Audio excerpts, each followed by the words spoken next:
What's going on, everybody? Happy Monday night. Cheers, you all. It's been a crazy couple of days here.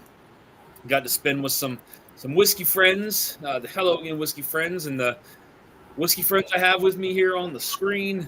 Got to spend some good time down in the great state of Texas, down at Still Austin. It was the experience it was probably for me it was one of the best peak experiences I've probably been on.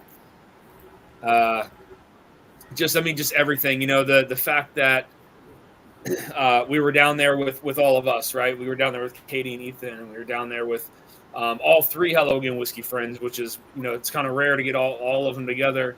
And a couple other people we were down there with, some of Kelsey's buddies, and just had a really good time. I mean, the place that we stayed at was gorgeous, big house, right on the lake, river, crazy, a nice game room, pinball machines, and pool table, and what was it, skee ball or not skee ball? Huh? The unlevel shuffleboard. The unlevel shuffleboard, yeah. The unlevel shuffleboard.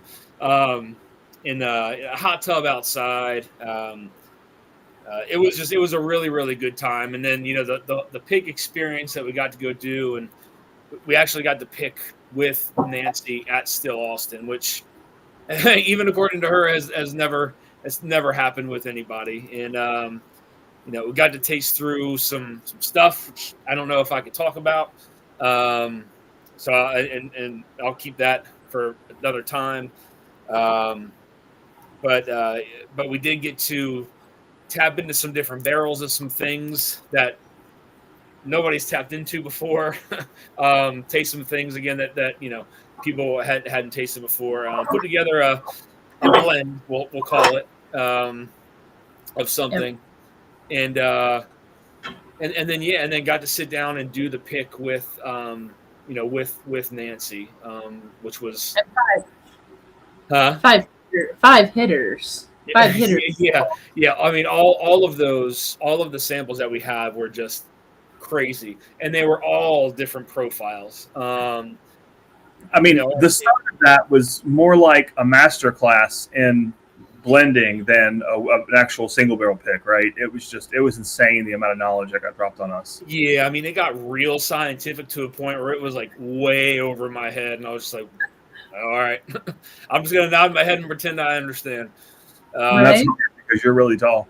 I mean, it was she started getting into like the sciences, and then some of the faults that you find in whiskey, whatever they're called. I don't know. I don't remember the scientific terms. I could talk some. But yeah, so she started talking about that and why it makes the whiskey taste that way and all that. But yeah, it got real nerdy. But then I don't know, something came up with some kind of cave and just I don't know. That got like everybody in the room like laughing, and I don't know. I wish somebody would have recorded that because that would have been a really funny clip to watch. But no. All in all, it was a really cool experience. And I mean, when we narrowed it down, we got to really the last two. We were happy with all of them. There were just some that were just kind of just levels above one another. And I mean, I think we were all pretty much stuck on the one, and it just so happened to be the one that was her, one of her favorites. So, I think Katie was saying that she kind of had that look on her face, like, why wasn't this why wasn't this single barrel in one of my blends? And because it was that good, and I can promise you, you can't wait for you guys to taste this because it's gonna blow you away. I promise you. Oh yeah. Yeah. It was epic, and it looks like Vic dropped the link for the old line in chat. So yes, we wanted to talk about the old line. So, guys, I did drop. We all dropped it into our Patreon. There is the old line that is finished in Madeira. I don't know if anybody saw Jeff's recent drop, but he does talk about that in there as well. I think he said it was the only single malt Dana's ever liked. Is that correct? That is correct. Yeah. Yeah, it was the only malt she's liked. Yes. So those bottles are running out, guys. So if you haven't picked one up yet, hop into one of our Patreons if you're a member. If not, Vic just dropped the link down in the chat. Click on that, grab one, grab two, because they're going to go quick. And once they're gone, they are gone. So do that. I think there's 44 left, and Vic put the password and everything in there because I think he's working with Holdline to get the password removed. Just hasn't happened yet, so okay. he is working to have that removed. Let's say hi to a couple people here in chat. Ed Williams dropping in first. Cheers, brother. Good to see you. Travis Robeson, cheers, everyone. Someone getting the hawk out of this tourney needs to be focused. So, guys, just FYI, there is only going to be one matchup tonight. Unfortunately, EJ did not get the samples in time. It looks like they were dropped off and then picked back up, maybe by accident. So there will only be one matchup tonight, and that is going to be Zero Saints here, Darrell and Major Zero going up against Paying the Bills, which is Bourbon Bill and William Hall. So that will be the only matchup this evening. Cheers, everyone. Time to take notes before the next tourney, says Randall. Top Dog, cheers. Big Vic, cheers. Mr. Mom 310, cheers. Good to see you. Scotty, I'm sorry, buddy. Cheers. Let's see here. What you drinking, Dano? I am going to pour. I'm actually going to open up that Rossville Union 9-year. So, gotcha. They should be a pay-per-view. I think it was the Barrels for Hope, the Middle West. Ooh, I got that somewhere. I think it's in the other room, actually. For Hope, yep. Yep. Yummy. That's a good one. That's the Pumpernickel, right? Yeah. Ah. The Pumpernickel Rye. That thing is killer. Yes. Since we revisited it. What's the control pour? ECBP B523. Hawk for the win. Sorry, yeah, guys. Sorry, he will not be. I have a feeling Dusty will be throwing some real curveballs into these blind samples. Yeah, it's gonna get a little more difficult as we go on here. So, is Dana gonna create a poll and see we predict the win? Slap shots in the house. Cheers, man. Adam Shelton, missed you, buddy, on the pick. Hope you're doing all right. Tim Cornet in the house. James Lay in the house. James, I got to get your address, my friend. I think I have a sample that you want. I got to get out to you. Whiskey Nose is in the house. What's up, Marty? Cheers, man. Roger Reese in the house. Sorry, Roger. Bourbon Bill's in the house. He's going to be competing tonight. Travis, James Lay. Let's see here. And guys, I know I have a lot of samples to get out to you. From last week, and I think some from the week prior. So just be patient. They will get to you. I said just getting back into town, so I will get those out to you. Chris Jenkins in the house. Cheers, buddy. Danny Berry Sports Highlights. Cheers, my friend Kenneth Clark. Cheers to another Whiskey Monday. John Cloud in the house. Joe the Sample Guy. EJ. Cheers, EJ. Vic says 44 left. The Bourbon Jerk in the house. What's up, buddy? Cheers, man. What's up, buddy? Top Jimmy gifted 10 Just the End Whiskey Reviews memberships. Thank you. Thank you, Top Jimmy. We can put that down as a super chat, please. Tim Cornet got a membership. Jay Sells, David Smith, Mary S, 21090, Smoking Firewater, Donner Pass Whiskey, Keith P, Eric Thompson, Wesley Forte, Paul P's in the house, James Morgan in the house, Joey B here as well. Let's see what else we got here. What's that Rossville 9-year drop? I will talk about that, Kenneth, here in 1 minute, because I actually don't have a date for that yet. We just got the bottles in. William Hall, cheers, buddy. William Hall will be competing tonight. W. O'Neill in the house. Cheers, all. Just here to support Paying the Bills. Hard to compete against two Bills deep. Oh, goodness. Tom Shanley, what's up, buddy? Ed Williams with a $50 super chat says, make sure to hit that like, y'all. Ed, thank you, my friend. Much appreciated, buddy. Cheers. I'm going to crack this Rossville Union, guys. So tonight's giveaway, not doing anything crazy because I already have a lot of samples to send out, but I am going to do 2 samples of the Rossville Union 9-year single barrel. This is the last single barrel from the creators that got together to go out to MGP and Lux Row. This is the last bottle to come out. 9-year Rossville Union. This will be releasing here at some point for you all. Not going to push this one too hard because I know there's other picks I up for grabs. The old line, and we're going to have the the walleye, right? Yeah, the walleye run's going to be dropping here soon. But I will, drop the link for this Rossville for those who are interested. From my understanding, again, this is just my understanding from what I heard while I was there, it's going to be roughly around the same price point as the other. Whether that's true or not, I don't know. We'll find out. But let me turn this on silent. One second here. Dusty Dan, the most important man in the world. I wish. So yes, this Rossville will be dropping here at some point, which I will drop the link to in Patreon and probably at some point on here. But there's other picks out there to buy. So, but I will be giving away 2 samples of that.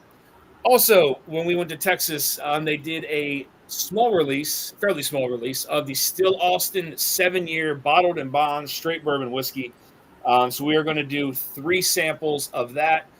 Again, from our understanding, it's not going to be. It's going to be, I guess, limited distribution on this. So probably won't be too many out there.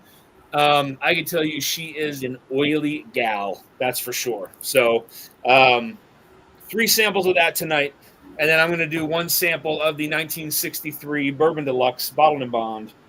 Do 1 sample of that. I gave a good chunk of that away. Got some people to drink some of that when we were down in Texas. So we'll do a sample of that one as well. All right. My mouth is dry. I need a drink. Seriously, man, you're right. You talked a whole lot. I did. I'm surprised you guys didn't kick me off my own screen. Well, I was just trying to see how long you'd have to go before you have to come up for breath, but I can see you've been practicing. Oh, jeez. All right, we're going to get this spinning around in the glass. Let that open up for a minute. Your brother just popped into chat. What's that? I'm sorry? I said your brother just popped into chat. Oh, did he? Okay. Yeah. I haven't got down there that far. Whiskey Saint, I will drop the link here in 1 minute, y'all. Actually, you know what? We'll drop it now, guys. We'll drop the link for the contestants to hop on now. There's the link. I'm going to post it in the chat. Control V. All right, there is the link. Whoa, it pushed me all the way down. I did catch Bush in a copter, so that's a claim. Pickles and olives for Dan. Good track. Bourbon Deluxe is a great pour. Yes, it is a really good pour. We've been so much last week. Cheers, Josh. Love you, buddy. Good to see you. Sugar Kitty in the house. What's up, Sugar Kitty? All right. It looks like we are caught up. All right. We're caught up, y'all. We got the Bourbon Bill in the house. What's up, man? What's up, Dan? Hey, everybody. How you doing, bud? Hey. All right. Good. Good to see you, my friend. Thanks for having us back after our of course, show man. last time. Yeah, sorry for the late notice on the time change, but it just so happened that I guess EJ Samples may have got picked back up from UPS. Well, it's all right. I need my beauty sleep, so. The Whiskey Saint is in the house. What's up, buddy? Cheers. How you doing, man? All right. Okay. Got to see Darrell for a couple days. That was nice. Hi, Kira. William Hall is in the house. What's up, man? Not much. Ready to go. Cheers, buddy. Good. And we got the Major Zero in the house, guys. What is going on, fellas? How are you? Any clothes? You don't have no shirts. Can you hear me okay? Check. Yep. Hey, I hear you. Yep. Nash Madden says, hello, all new to the Whiskey Channel. Cheers, Nash Madden. Hi, Thanks for hopping on, man. Cheers. Welcome. Okay. Oh, yeah. Hi, Kai. Whoa, Darrell's got like 3 extra tasters tonight. Uncle Bubba in the house. Cheers, Uncle Bubba. You guys got to get down now. Oh goodness. Yeah, guys. Sorry for the time change. Like I said, I know EJ. I guess he had the samples dropped off, and I guess they picked them back up.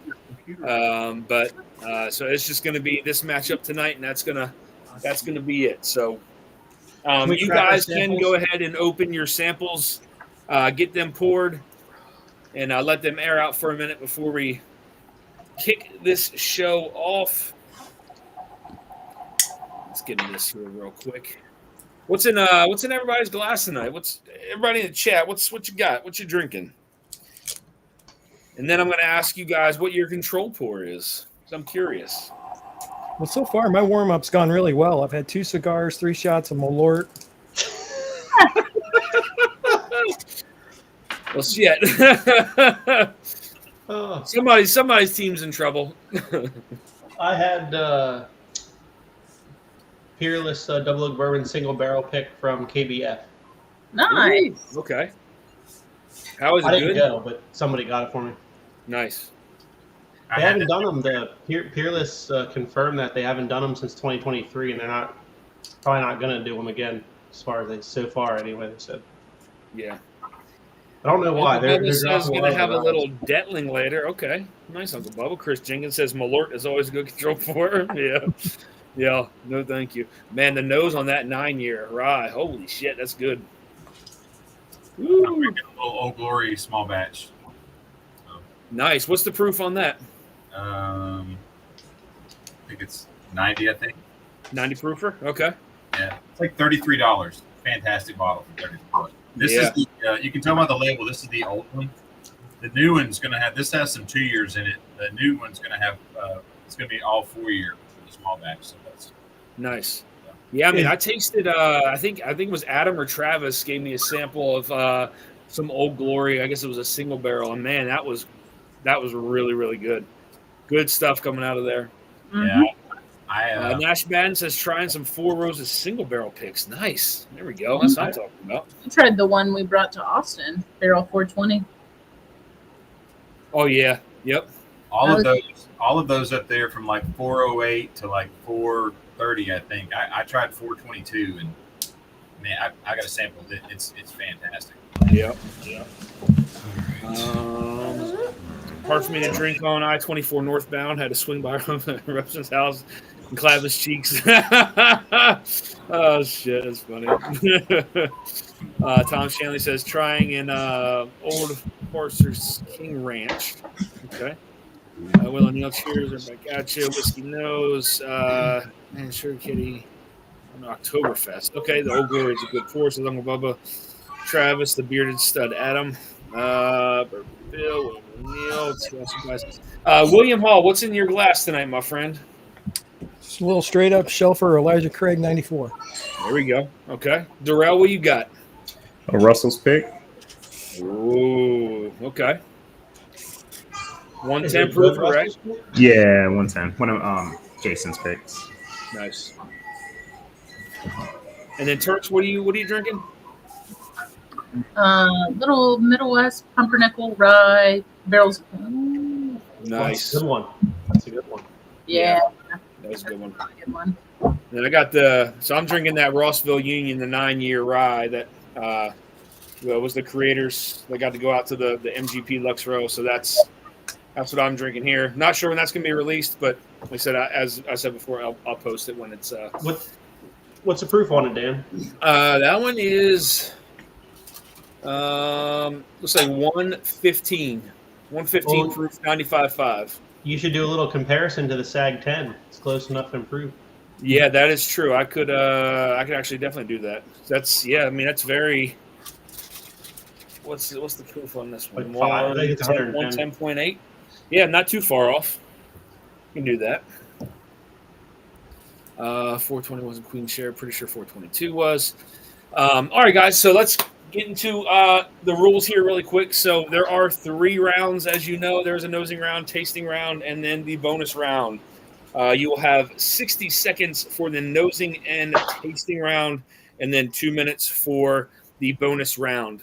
If you guys can, again, one of you, if you can text or message the Turks your answer, do not send it to me, please, as I am being left in the dark on the answers to this until the very end. Yeah, make sure you guys save some of your sample as you go into the bonus round, as there are 2 questions in the bonus round. So make sure you guys save enough of your samples for that. Good luck to both teams. Again, congrats on being here. It. Huh? I said they'll need it. Oh. Yeah, good luck, guys. Again, the winner of this will advance on to the Final Four. Who you will face, that is unsure as of right now because that matchup is not done. But whoever wins this will move on to the Final Four. Gentlemen, good luck to you. We are going to get started here on the nosing round. Ethan, do you have the timer on your thing again or no? I do. Okay. If not, I can just use mine. It's not a big deal. That's right here. All right. Served.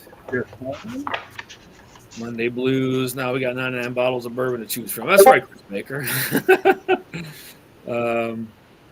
And then later on this month, guys, here in the next, 2.5 weeks, roughly, something like that, we're going to be going down to Jack Daniels and doing a rye and a Tennessee whiskey pick, which I am extremely excited for. I did get an email confirmation today that Byron will be our Awesome. Yeah, Byron will be our guide. So I'm very happy at that.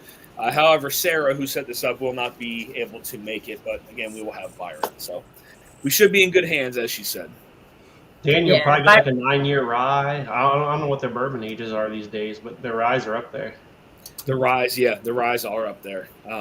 Should be a really good time. I'm hoping we walk away with something pretty special. So, all right, guys, we ready? We're ready. All right, let's do it. All right, on to the nosing round. Nosing round only. On sample A, I need you to tell me if this whiskey is finished or not. Finished or not for 3 points. 60 seconds on the clock. Time starts now. Clark, that's awesome. Can't wait for those picks. Yeah, man, it's gonna be good, Kenneth. I promise you. Oh yeah. But I will tell you, the pick that we just got down at Still Austin, that is something special. Yeah, that's crazy. Yeah, that crazier is that what's even crazier, man, is that the pick was almost a freaking 3-year. Yeah. Like, that was just bonkers. That blew my mind that the second darkest whiskey and a very close runner-up was a 3-year whiskey. Yeah. And the age of the whiskey that we picked was one of the oldest they've probably ever put out, right? Probably, yeah. Because I think it'll be what? Are we saying that now? Why not? Sure. 7 years, I think 9 months. Yeah, it'll be 7 years. Yeah, 7 years, 9 months. All right. Timer is up. That is time, gentlemen. That is time. Answers into the Turks, please, not to me. Yes, but I will tell you that the profile on this is unlike anything you've probably ever had from Still Austin. And I know Darrell could probably speak his mind on this, but that pick it almost screamed old school MGP vibes, I think, to probably the whole movie. Yeah, I kept going back to that. That's the only thing I could really think of, man. Yeah, I mean, it's again, like, the flavor profile on it was just something that it's just not it's so off profile and off character for Still Austin, but man, it was just absolutely killer. Absolutely killer. And being able to do the pick with Nancy and that one being her favorite, like, yeah, I just, it was amazing. So, wow, the chat went by really quick here. Hooper, cheers, buddy. Good to see you. Jack Young's released the Tennessee Straight Whiskey Heroes Edition on bases 130 to 140 proof. Nice. Nice. A few will get close to the 140. If anybody can find one of those, let me know. The Heroes Edition, because they're not anywhere over here. I can tell you that. No. Just starting to come out for like the Tennessee whiskey. We had somebody send us a picture of one today. They got the last one on base, but are on the lookout for more. Yeah, it's not anywhere over here. So Adam Shelton said, "Who won?" Nobody yet. Matt Perlow says, "How do we get one of those Still Austin bottles?" That's a good question. Which one, Matt? The bottled and bond or the one that we picked? If it's the one that we picked, you can join any one of our patron groups. Dusty Dan's Whiskey Reviews, Hello Again Whiskey Friends, Drifting Drams. All of us will have access to that pick. So, and I promise you, that is one you do not want to miss out on.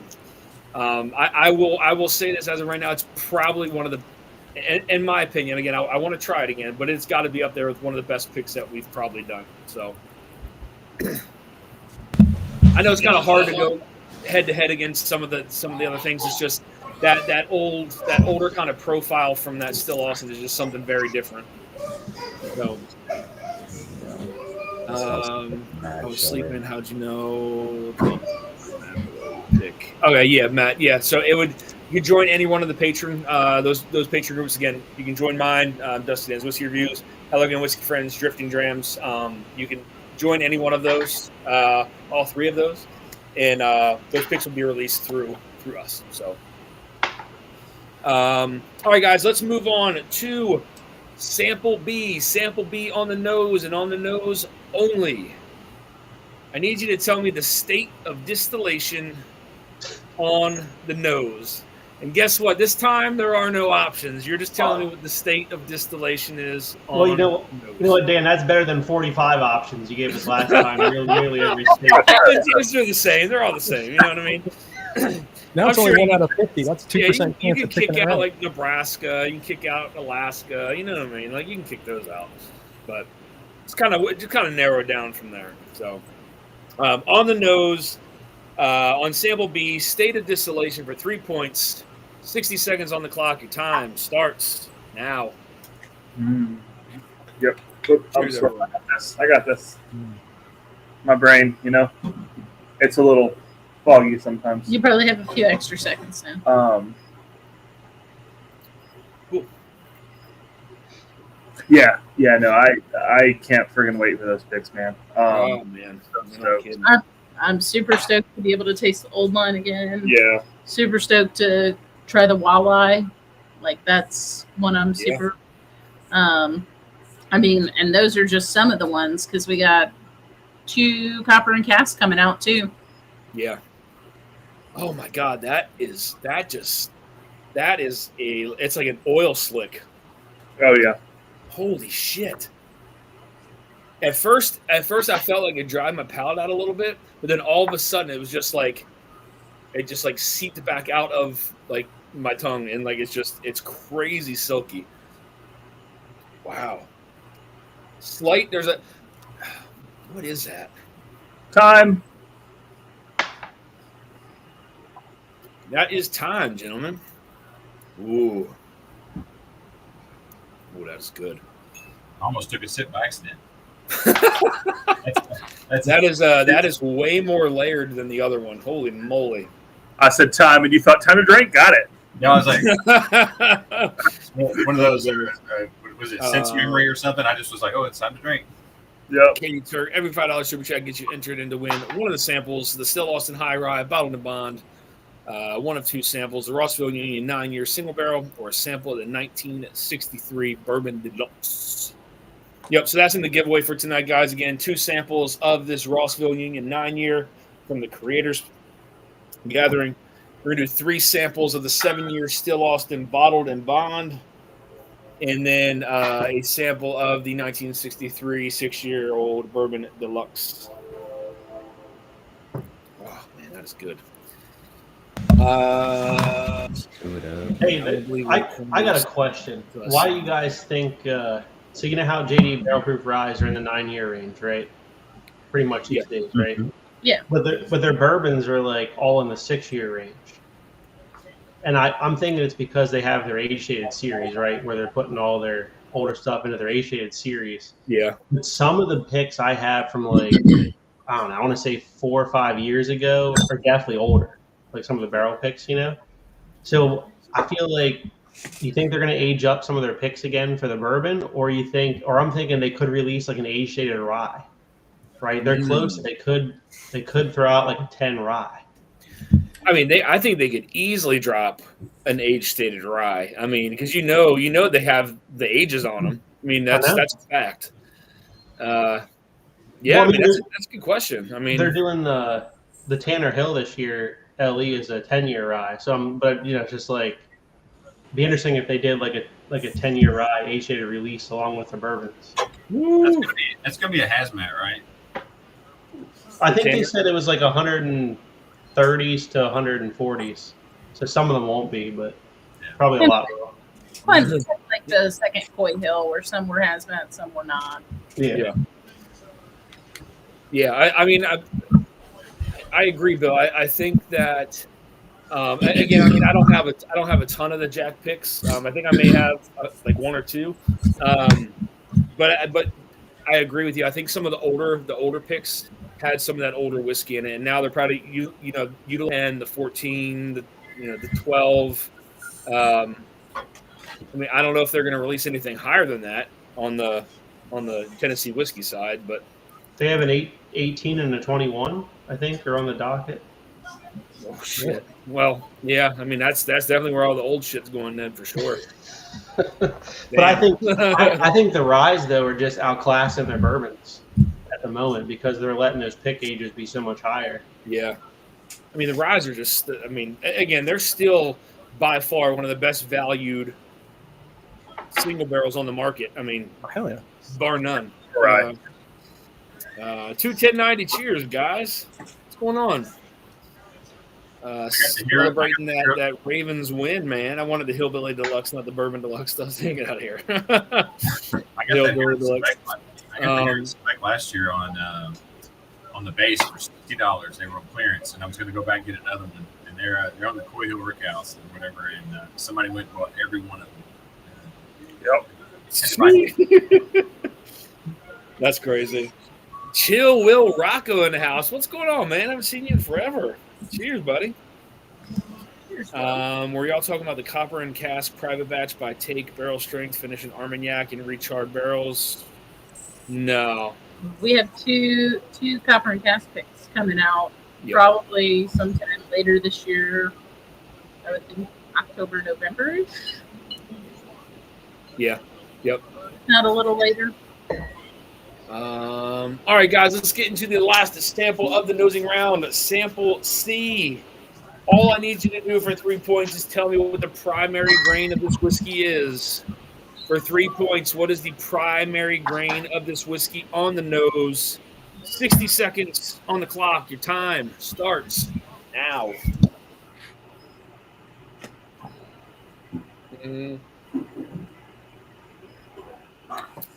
What's up, T-Rob? Cheers, man. Pour some Peerless. This one's a Peerless rye single barrel from the distillery.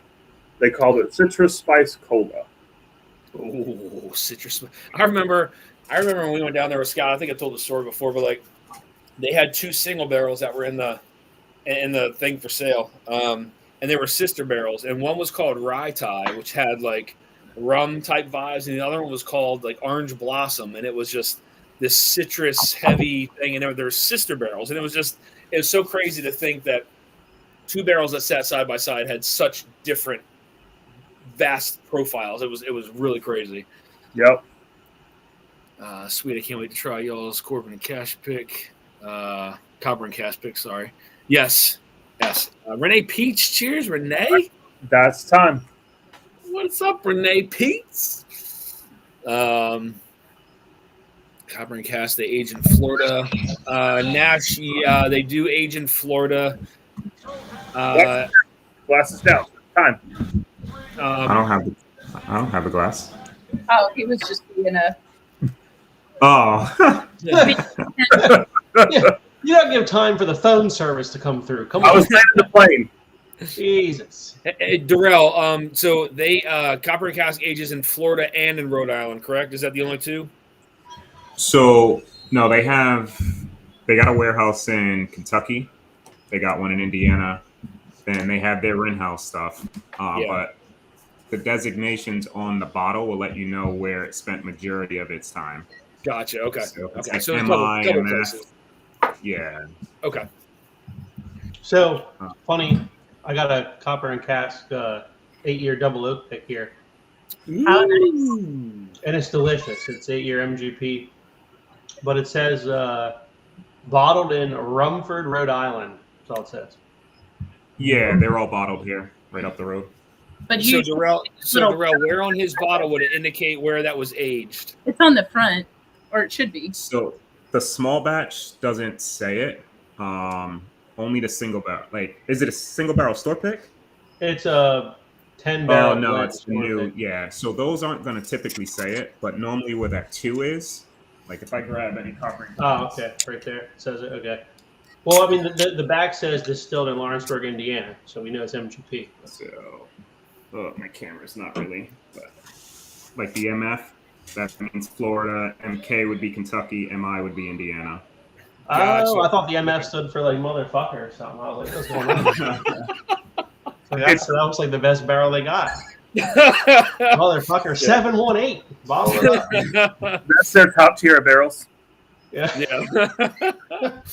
Oh shit, that's funny.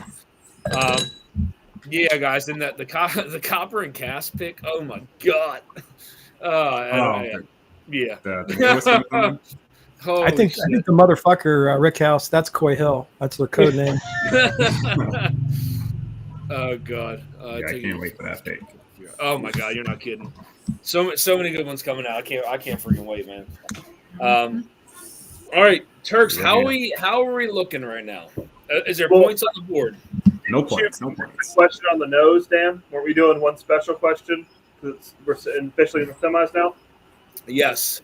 All right, guys. So the next question is sample C on the nose. What is the shape of the bottle design? Oh. No. I'm like, what? No. Oh shit. I mean, I wouldn't have been surprised. That's for bonus points. I wouldn't have been surprised. I would have said bottle shape. Oh shit. Nailed it. So there are liquid. points. There are points on the board. Okay. Wait, is that a real question? No. Oh. I was getting ready to think about what this could be. I was thinking of all the adjectives I could use to describe it. That's right. It's an MF bottle. Yeah. And just a Red reminder, Plum. to the tasting round, there are bonus questions, and if there is a tie, there might be more questions. So treat your whiskey nicely. Yes. Have you guys seen the Adam bottle? What it looks like? The Adam whiskey bottle. Just Google it. It's cylindrical. Yes. All right, gentlemen, let's get into the tasting round. Tasting round where you can nose it, taste it. On sample A, for 3 points, I need you to tell me the primary grain of this whiskey. Primary grain of this whiskey on sample A on the palate. You got 60 seconds on the clock. Your time starts now. Is Rosie O'Donnell a bottle shape? Oh Lord. Yeah, that's the squat captain's bottle, right? Yeah. Man, Fearless is solid, man. We don't go to these very often because they sit in just in a kind of a weird shelf in the room, but man. See, and that's another thing. I don't see that around here anywhere. Not at all. Zero. We'll get them in Kentucky when we go, and that's about it. Yeah. Or online, like through a group. But I mean, Peerless's stuff is good, but at their price point, one, they're a try before I buy, and two, it's really just the distillery single barrels or pit group single barrels that I look for. Nothing else is really worth it for them, unfortunately. Well, because they're still, they're still a little pricey from what I understand. yeah, Oh yeah. or like the one like Bourbon Bill has, like the double oaked picks. Yeah. Those are usually really good, but they don't come around often. Right. Well, what for Peerless, you mean? Yeah. Yeah. So a bunch of stores are getting the single barrel, the double oak ryes right now. Yeah.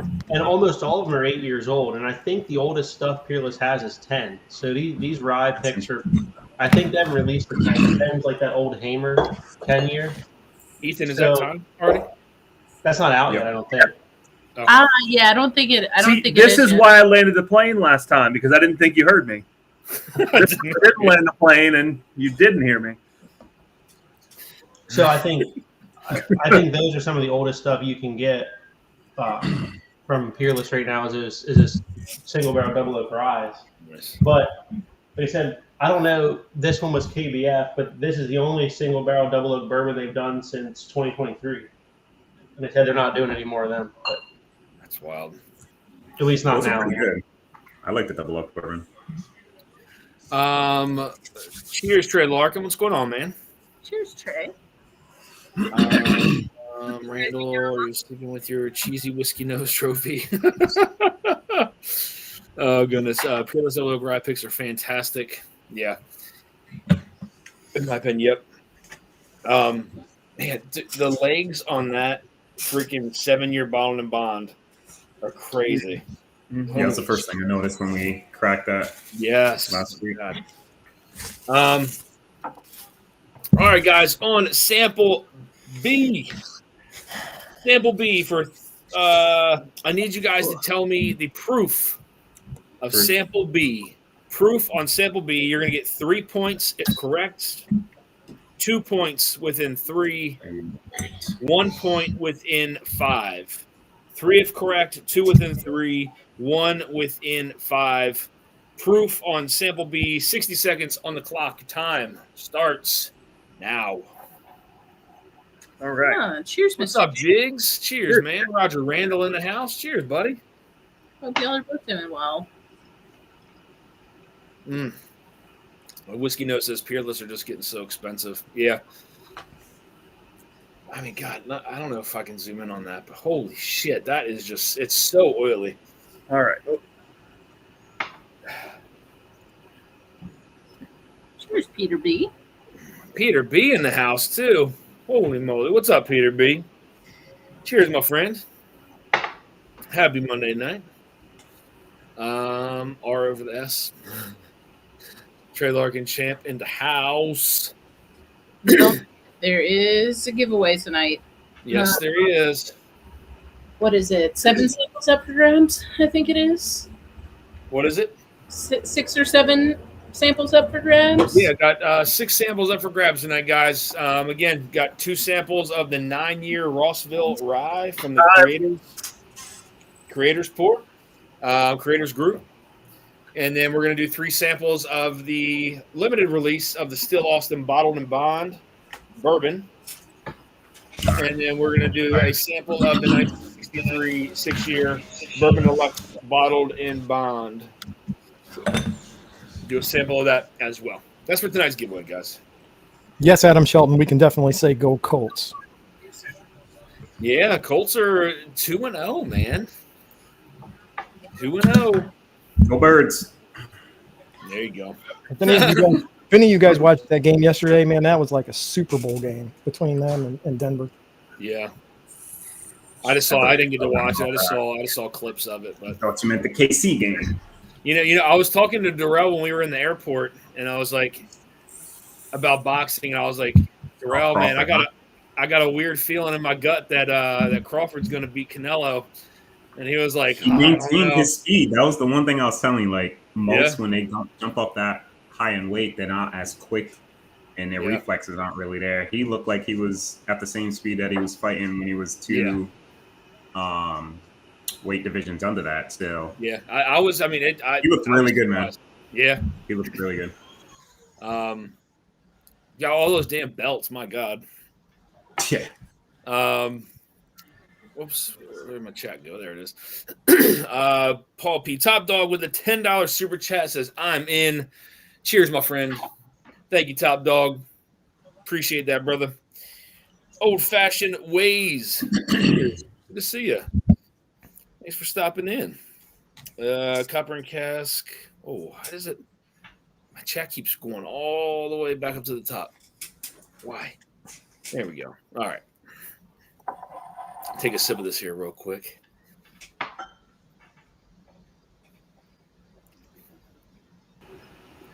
That's crazy, man. I like if you go back and taste some of Still Austin's when their younger stuff, it's such a night and day difference from then and now. Like night and day difference. Like I never would have thought their stuff would taste like it does now. Because the really young stuff had that funk to it, and I never thought in my mind that the older that it got, that funk would kind of go away. It's still there a little bit, but I mean that's just what the Texas heat does to it, I guess. But man, that is fucking good. Shit. Big Vic with a $20 super chat says rigged. Thank you, buddy. Appreciate that, Vic. Cheers, my friend. You are in it to win it as well. My buddy Doc Martinez, he's on there too. He does Old Fashioned Ways plus. He does a lot of old fashions. He said I froze there for a bit, but I'm in deep concentration. I'm really in. But also have terrible internet, so it could be that too. Man, that is Renee's good evening. His Top Dog ever gets too much, you can always go home in the back patio for a while. Didn't Renee and John? Didn't you guys move somewhere? Just briefly, they're doing remodel. Oh, nice. Okay, very nice. Hey, have you guys had the new Hardin's Creek yet? No, how is it? Real good. Yeah. Real good. I mean, I hate the price on it because it's only an 11 year. But it does drink a lot older than 11 years, I got to say. Okay. Nice. What's the price tag on that? 150, I think. 150? Oh, shit. Well, you only think about it because, what was it? Back in 2023, they did the 17-year Claremont, Frankfurt, and Boston's. And I think they were 165. I want to say something right around there, yeah. 165, 170-ish. So we're well, we went 6 years younger, and we're a little bit less. We're 150, but but it's still very good. So. Did you find that on the shelf, or did you order it online? No. Buddy brought it back from KBF for me. He didn't want it. Coming on a house where it's building a whiskey room and a large wall. So my neighbor come over. Oh, poor Brian. But William, this is the owl. So I haven't had the other two. There's the beaver, the mushroom, and the owl.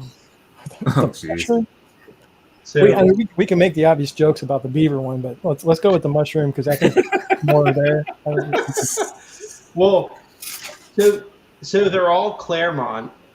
Yeah. Okay, but they're all different warehouses. So and they're all different floors. The mushroom is only a single story brick house, so it's only one floor. This owl is the 9-floor brick house from the top of that, and then I think the beaver is the middle. Which is fitting. It's kind of funny. Right down the middle is the beaver.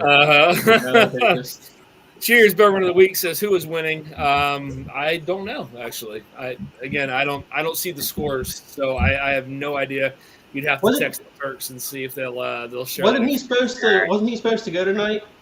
Yeah, they were, but I think EJ's samples. I guess they dropped them off, and then I guess they accidentally picked them back up. I'm not 100% sure, but hopefully he'll get them back in the next day or two, and we'll just have to wait till next Monday. So they're probably drinking on him right now. Probably. Like, oh, this sounds like liquid. All right, guys, let's get into the last sample. Sample C. Sample C. I need you to tell me the age of this whiskey. The age of the whiskey on sample C. I'm going to give you 3 points if correct. 2 points within 2. 1 point within 4. 3 if correct. 2 within 2. 1 within 4. Age of the whiskey on the palate on sample C. 60 seconds on the clock. Time starts now. That's me. I got it. I was exactly 80 pop. There you go. You guys got a couple extra seconds. Top dog, I thought the moat was going in. I see Bourbon Engineer's not in here to defend himself, so. He was earlier. He might pop in. Travis Robeson says, I hope Major doesn't say Blanton's for all these. Weller Special Reserve.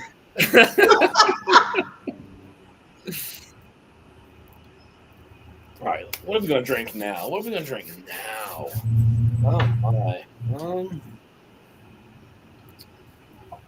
What else you got? Goodness, I don't know. I mean, I got some Jack I can drink. No, I'm trying to see what's around me here. You know what? We're gonna go the Old Dom. Ooh. Yeah, we're gonna go Old Dommy. Such a good. Very nice. All right, and that is time. That is time, gentlemen. Yes, this Old Dom is really good. It is very good. All right, whip something out, Dan. Hey now. That's for private. That's a private showing. Yeah, he got that out of his system on Saturday. I was half naked in the hot tub, man. That's true. He raised the water level by like 3 inches. Mm-hmm. I can't tell you which half was naked, but it was half naked. Definitely the bottom half. Well, Darrell and I were talking. I was like, man, we got to go skinny dipping in the freaking river. We never did, but. Wait, you talking about? Sorry, my wife was in here laughing at all this. She's like, you talking about skinny dipping in the Mississippi River? I don't know if it was a Mississippi, it was a river. No, You'll get that beaver fever or something where they got to cut off your dick, man. Probably. that river will eat you up. Trust me. I'm sure it will. I mean, I don't know. There was pictures of all, I guess the owner of the house, like all the kids and all that kind of stuff down the river, but I don't know. Were you guys playing up Periscope? We sure were. Jeff was kind of falling asleep in there for a little bit. Hey, we're hunting commies. Yeah. I feel like Major Zero has every bottle ever made, so I feel like that could be a true statement. Whiskey Nose says Mark safe from that pick team. Shoo. I'm going to say about the Stag. But the majority of these, I'd say more than half of them, I paid $59 for them, and then they went $99 and then $129. We're very blessed in our area to have a pretty solid. I think we're like a Stag test market, to be honest with you. I think. What batches are they? I have from the last junior up until the very last one. I have all. I mean, I think I have 10 of them, so or whatever they are. I don't have. I only have one. I have like I think I have the 17 and the 18, and then the rest of them. I feel like the 16 through 18 and like the 12. Well, the 12 was really good, but I feel like they were significantly better than like the 2024s. But that's just me. I know the 25A is coming out, and I got a line on a couple that are coming, so we should be getting those fairly soon. So I have a friend over blinded all of them. I don't remember what I picked. We blinded all of them, and he threw up at the driveway. So it's not for the faint of heart. $20 super chat from Randall Erickson says, because my wife doesn't suspect sample bottle packages. Oh, Randall. Thank you, buddy. Thank you for the super chat, man. I appreciate that. Randall, you got to start ordering more women's shoes. It's in the same size shape as a bottle box. It's a pro tip for you. Shit. That's funny. Goodness. All right, Turks, how are we looking after the tasting round? Are we close? More points on the board? There are a few more points on the board, but barely. This may or may not be the worst round thus far. Oh, hey, you said that the last time that we played. Well, if there's a common thread, Bourbon Bill, then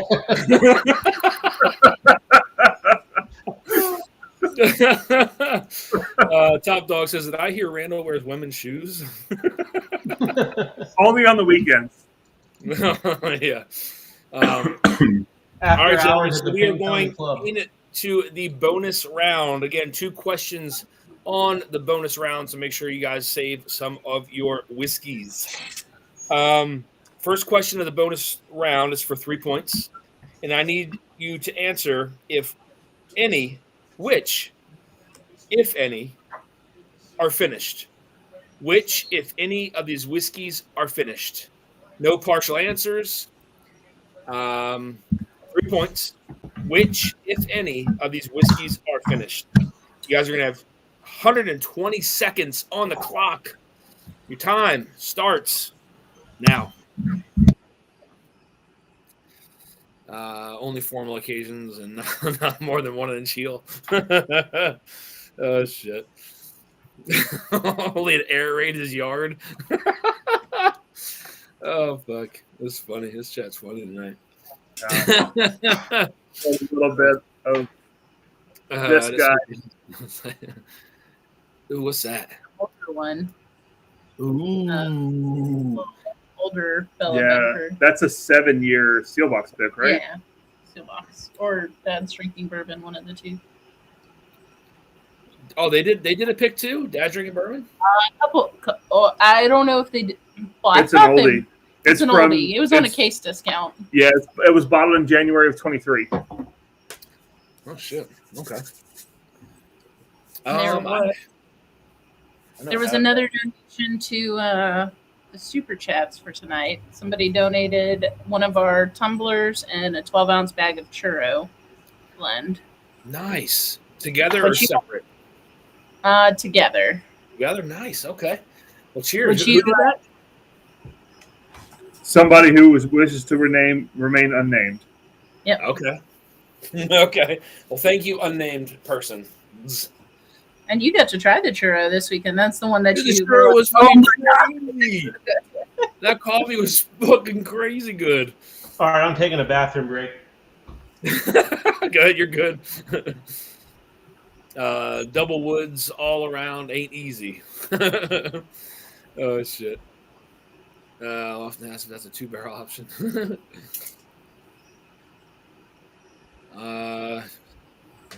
Actually, Vic, yes, this is worth in the round that we were together.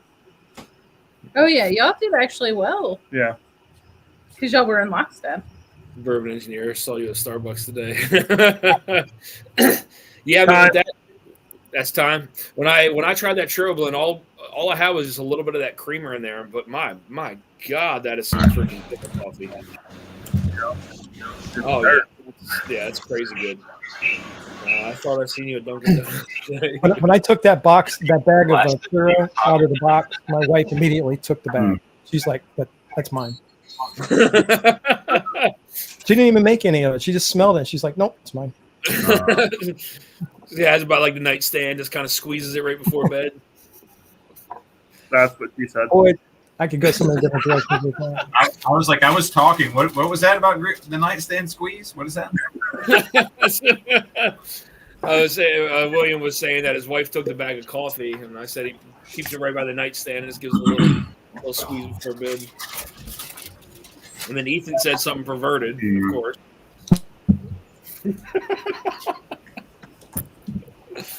It's typical Ethan. Typical Not Ethan. Perverted, possibly sexual or very much suggestive, but not perverted. Josh Fritz said the Turo blend change any ETA on barrel aged.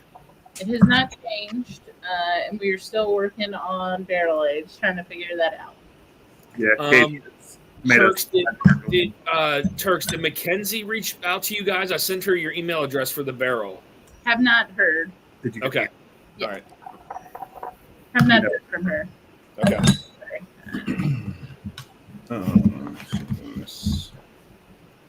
All right. How are we looking with points now?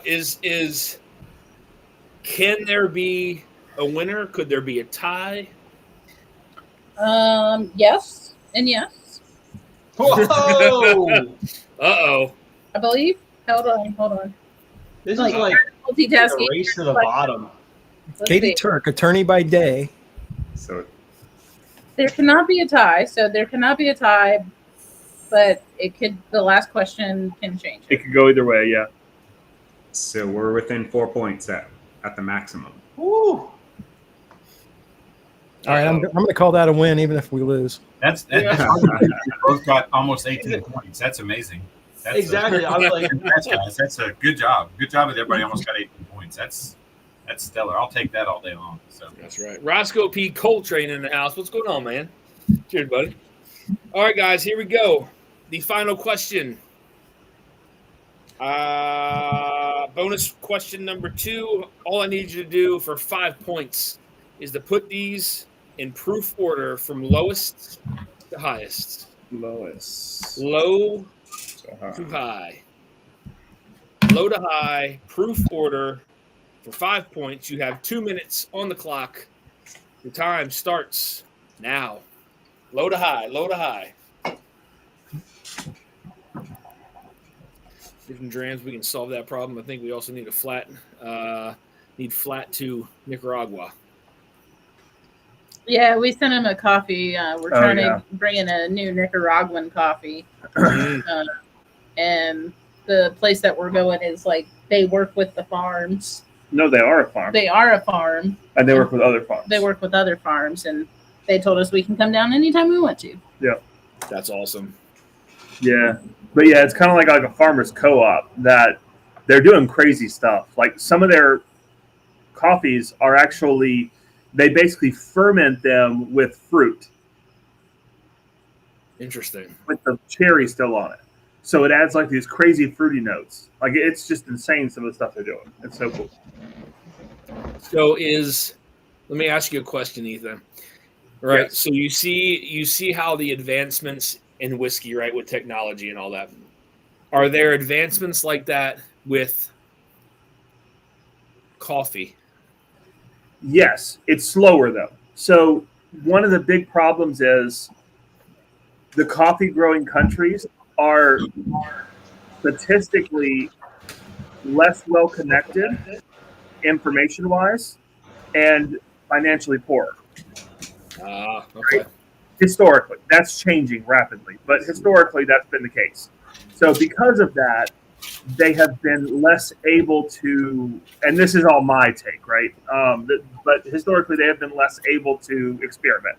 However, there are more and more farmers that are realizing that if they take the risk of experiment, they can charge a higher rate for their coffee. Yeah. But what about cocaine? Well, that's an off-label use. We can't really talk about it on a live. That looks like time, guys. Yep. Yes. So when we were talking to the farm and the farmers co-op in Nicaragua today, he actually called Ethan.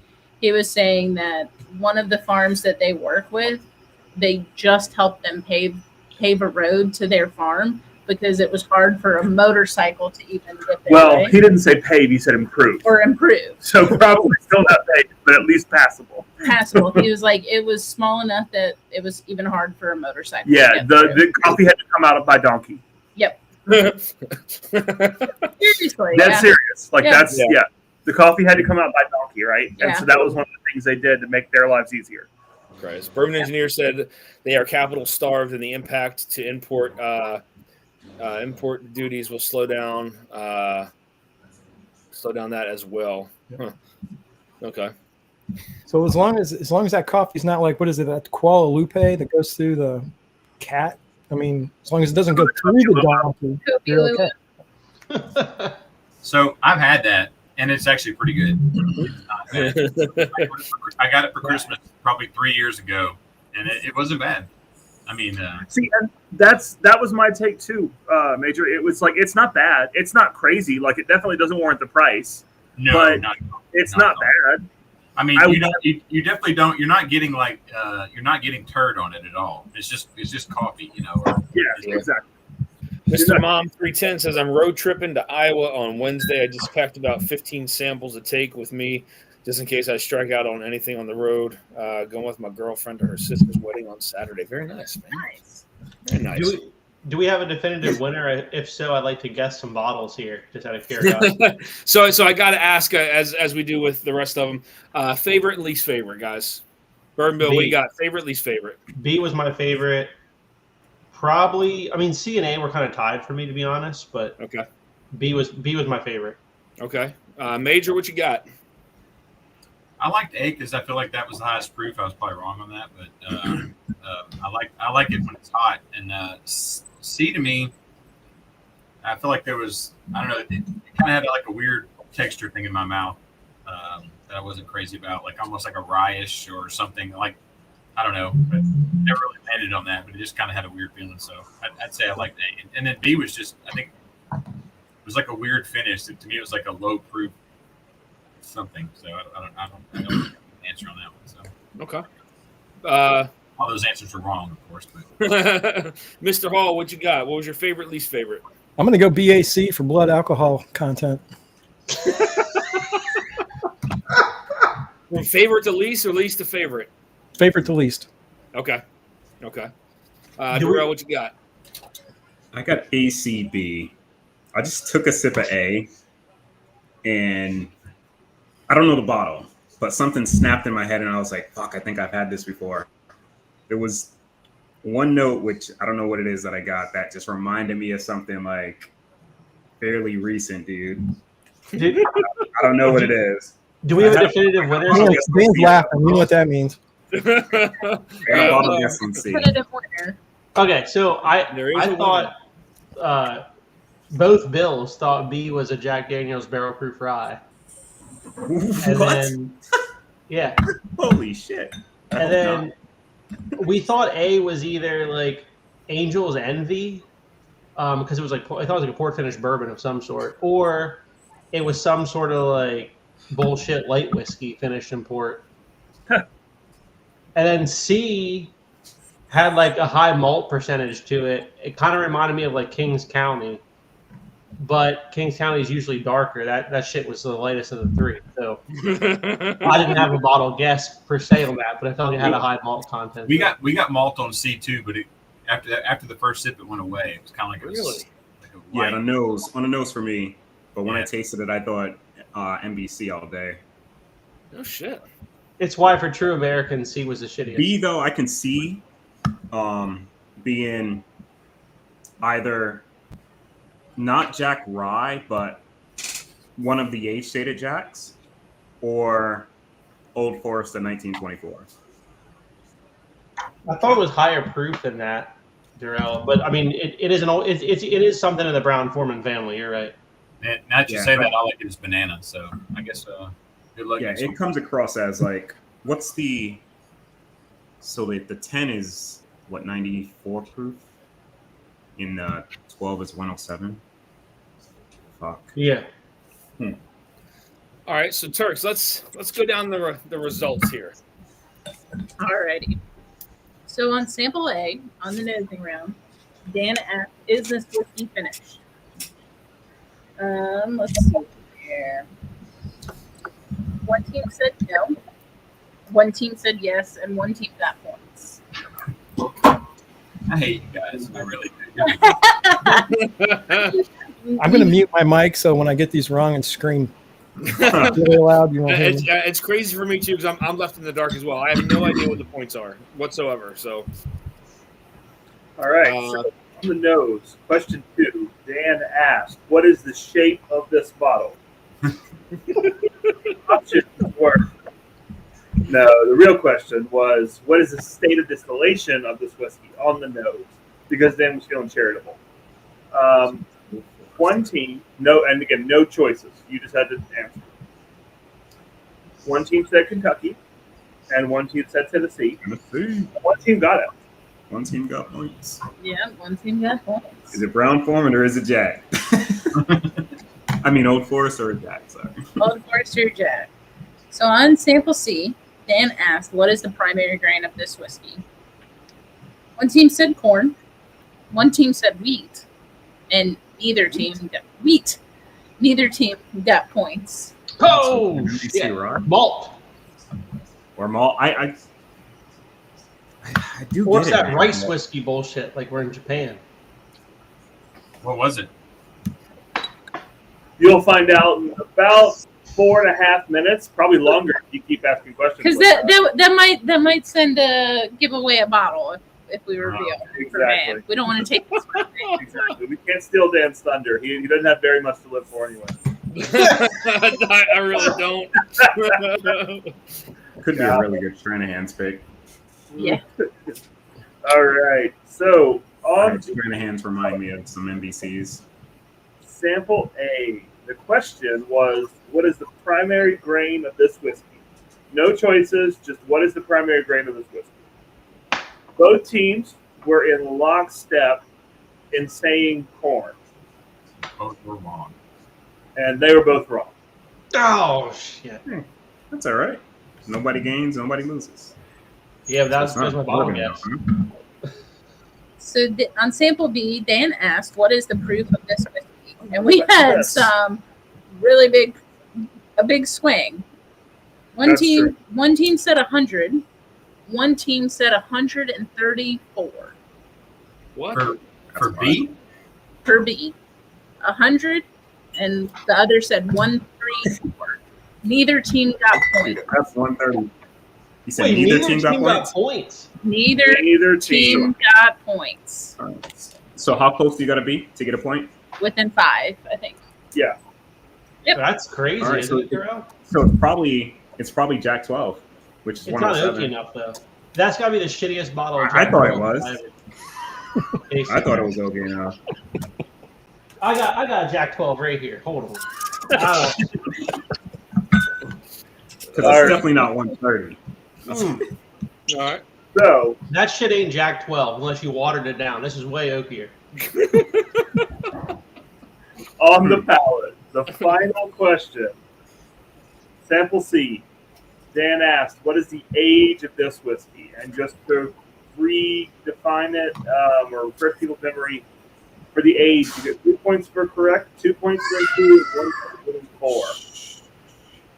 One team said 6 years old. One team said 9 years old. And both teams got points. Okay. On the bonus round, Dan asked, which if any of these whiskeys are finished? You had to name all of them or, all of the finished whiskeys. There's no partial credit. One team said sample B only. One team said sample A only. And neither team got points. No. Yeah, leave it, buddy. Leave it. God. Oh, yeah. Okay. God, So Logan should be getting invited down back. to the last, dude. If we fudged up the proof bonus on this, then I'm really upset.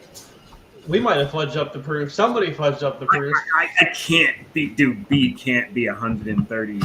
There's no way. If you put B as your highest, then I think we're in a good spot. So, again, at the final question, it could have gone either way, but the final question did not change the projected outcome. Oh. Oh, I thought you said it could. It could have, but it didn't. Oh, so the other. Nobody got it right. No. So, the final question was put the proof of these whiskeys in order from lowest to highest. Lowest to highest. And I want to say both teams did confirm lowest to highest. At least one of them did. I think both did. Again, at this point, you should be used to it. If not, that's on you. One team said Bravo, Charlie Alpha. The other team said Charlie Bravo Alpha. So Bravo Charlie Alpha versus Charlo Bravo Alpha. Charlie. Charo. Carlos. Etiquette is not sharp. Regardless, one team got it, one team didn't. So we have a definitive winner. Oh shit. Okay. The winner Yeah. is much more definitive than my speech. Yep. Bourbon Engineer with a $10 super chat says, "Can there really, Ally be a winner if the scores are in the single digits?" Hey, I didn't see your ass in this competition. All right, guys, let's get into the reveal. Sample A. Wait, I can we see what provided the you. Can we get the with- scores? Yeah, sure. Not who won, but the scores. Yeah, Yeah. so the final scores, one team had 4 points, one team had 11 points. 4 to 11. Holy shit! Holy shit. That's Okay. wild. This one was All right, kind of guys. tough though. So All right. sample A, I provided you with a Middle West Spirits straight wheat cast strength whiskey. That was wheat. It was Okay. actually good. Most wheat's junk. That is 125.1 proof. I wrote down Straight 125. I straight would have got wheat that one whiskey. spot on. That's good. I think they said On wheat, right? sample B, I provided you with a Jack Daniel's twice barreled Tennessee straight rye whiskey, 107 proof.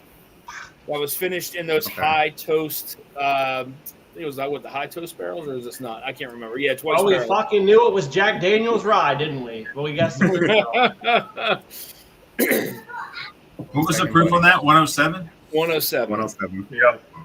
And then the last one was the Hughes Belle of Bedford Pure Rye Whiskey, toasted 114.54 proof. What was the proof? Oh, Middle West. So we got the proof. Yeah, I think you guys won. So going Yeah, proof on into proof on the this last slide. question on the tasting round, going into the last question on the tasting round, it was tied at 3 points apiece. Oh, so they got the wait. So going into the final last question of the tasting. on the tasting round, Of it the was palate round, of the palate round. It was tied at 3 points apiece. Darrell and Major nailed the age at 6 years. Mm. To go 6-4 going into the bonus round. That gave us 1 extra point.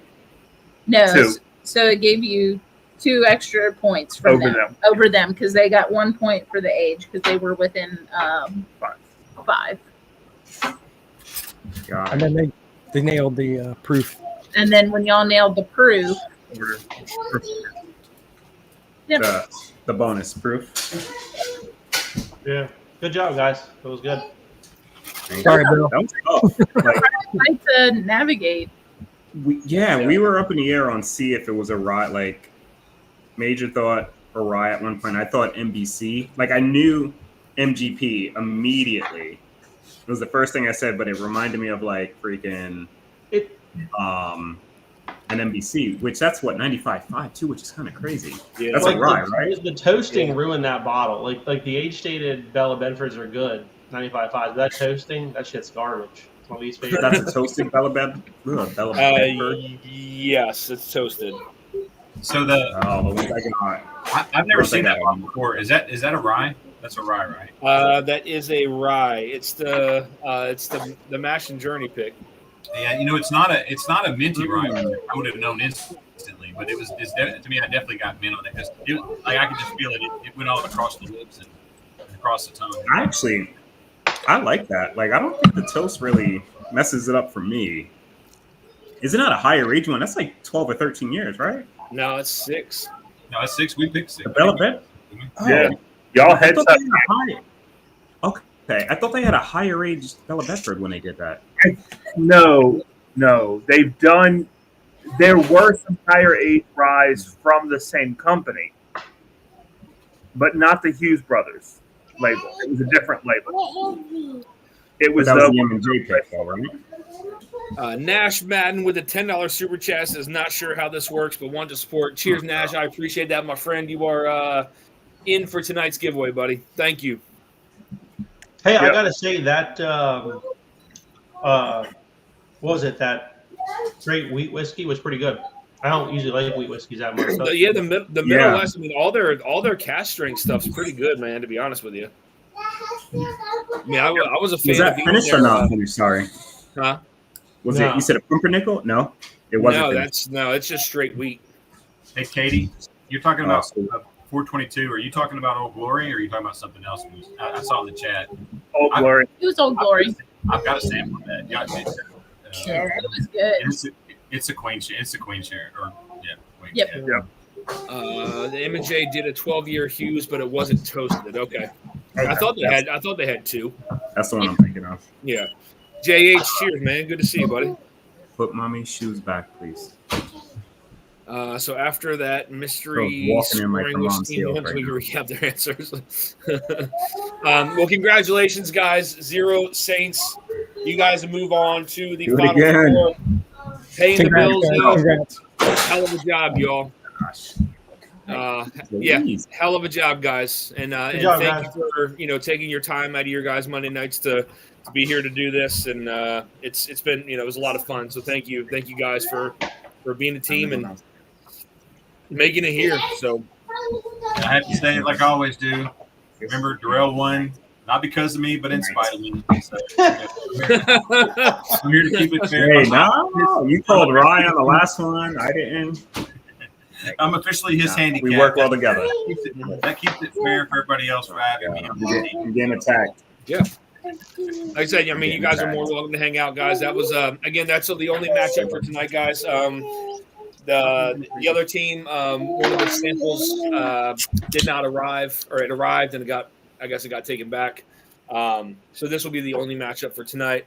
Next Monday, we'll have that team on and potentially one more. I can't do a triple header, so.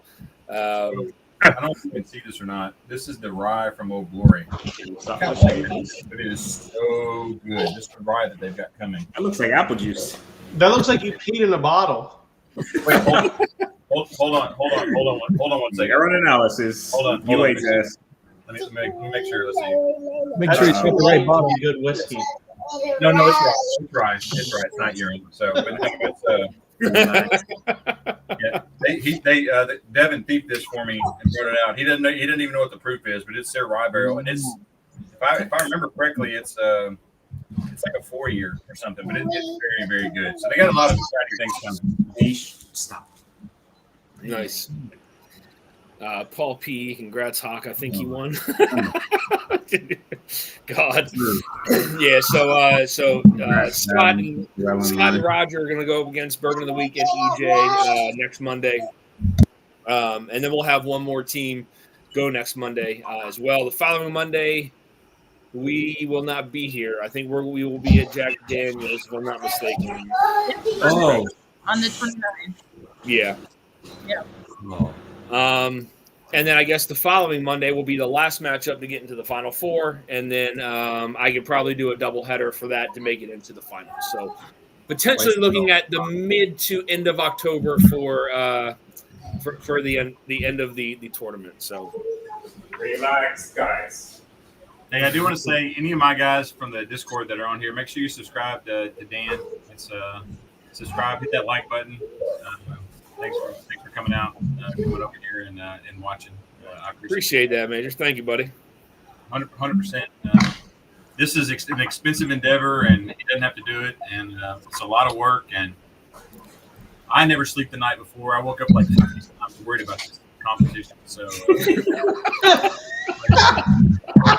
I did. I woke up at like 4:30 in the morning thinking, God, I'm gonna look like an idiot. I mean, I always but I know I'm looking like an idiot. So yeah. 100%. Well, I will tell you as we go further into this, the questions make it harder, and there's going to be more samples. So, as we get into the Final Four, it'll probably be 4 samples, and then there may be some samples that aren't from me. So we'll see. We'll see how it how it goes on, but definitely 4 samples for the final 4 and forward. I need extra points when these 2 are awake.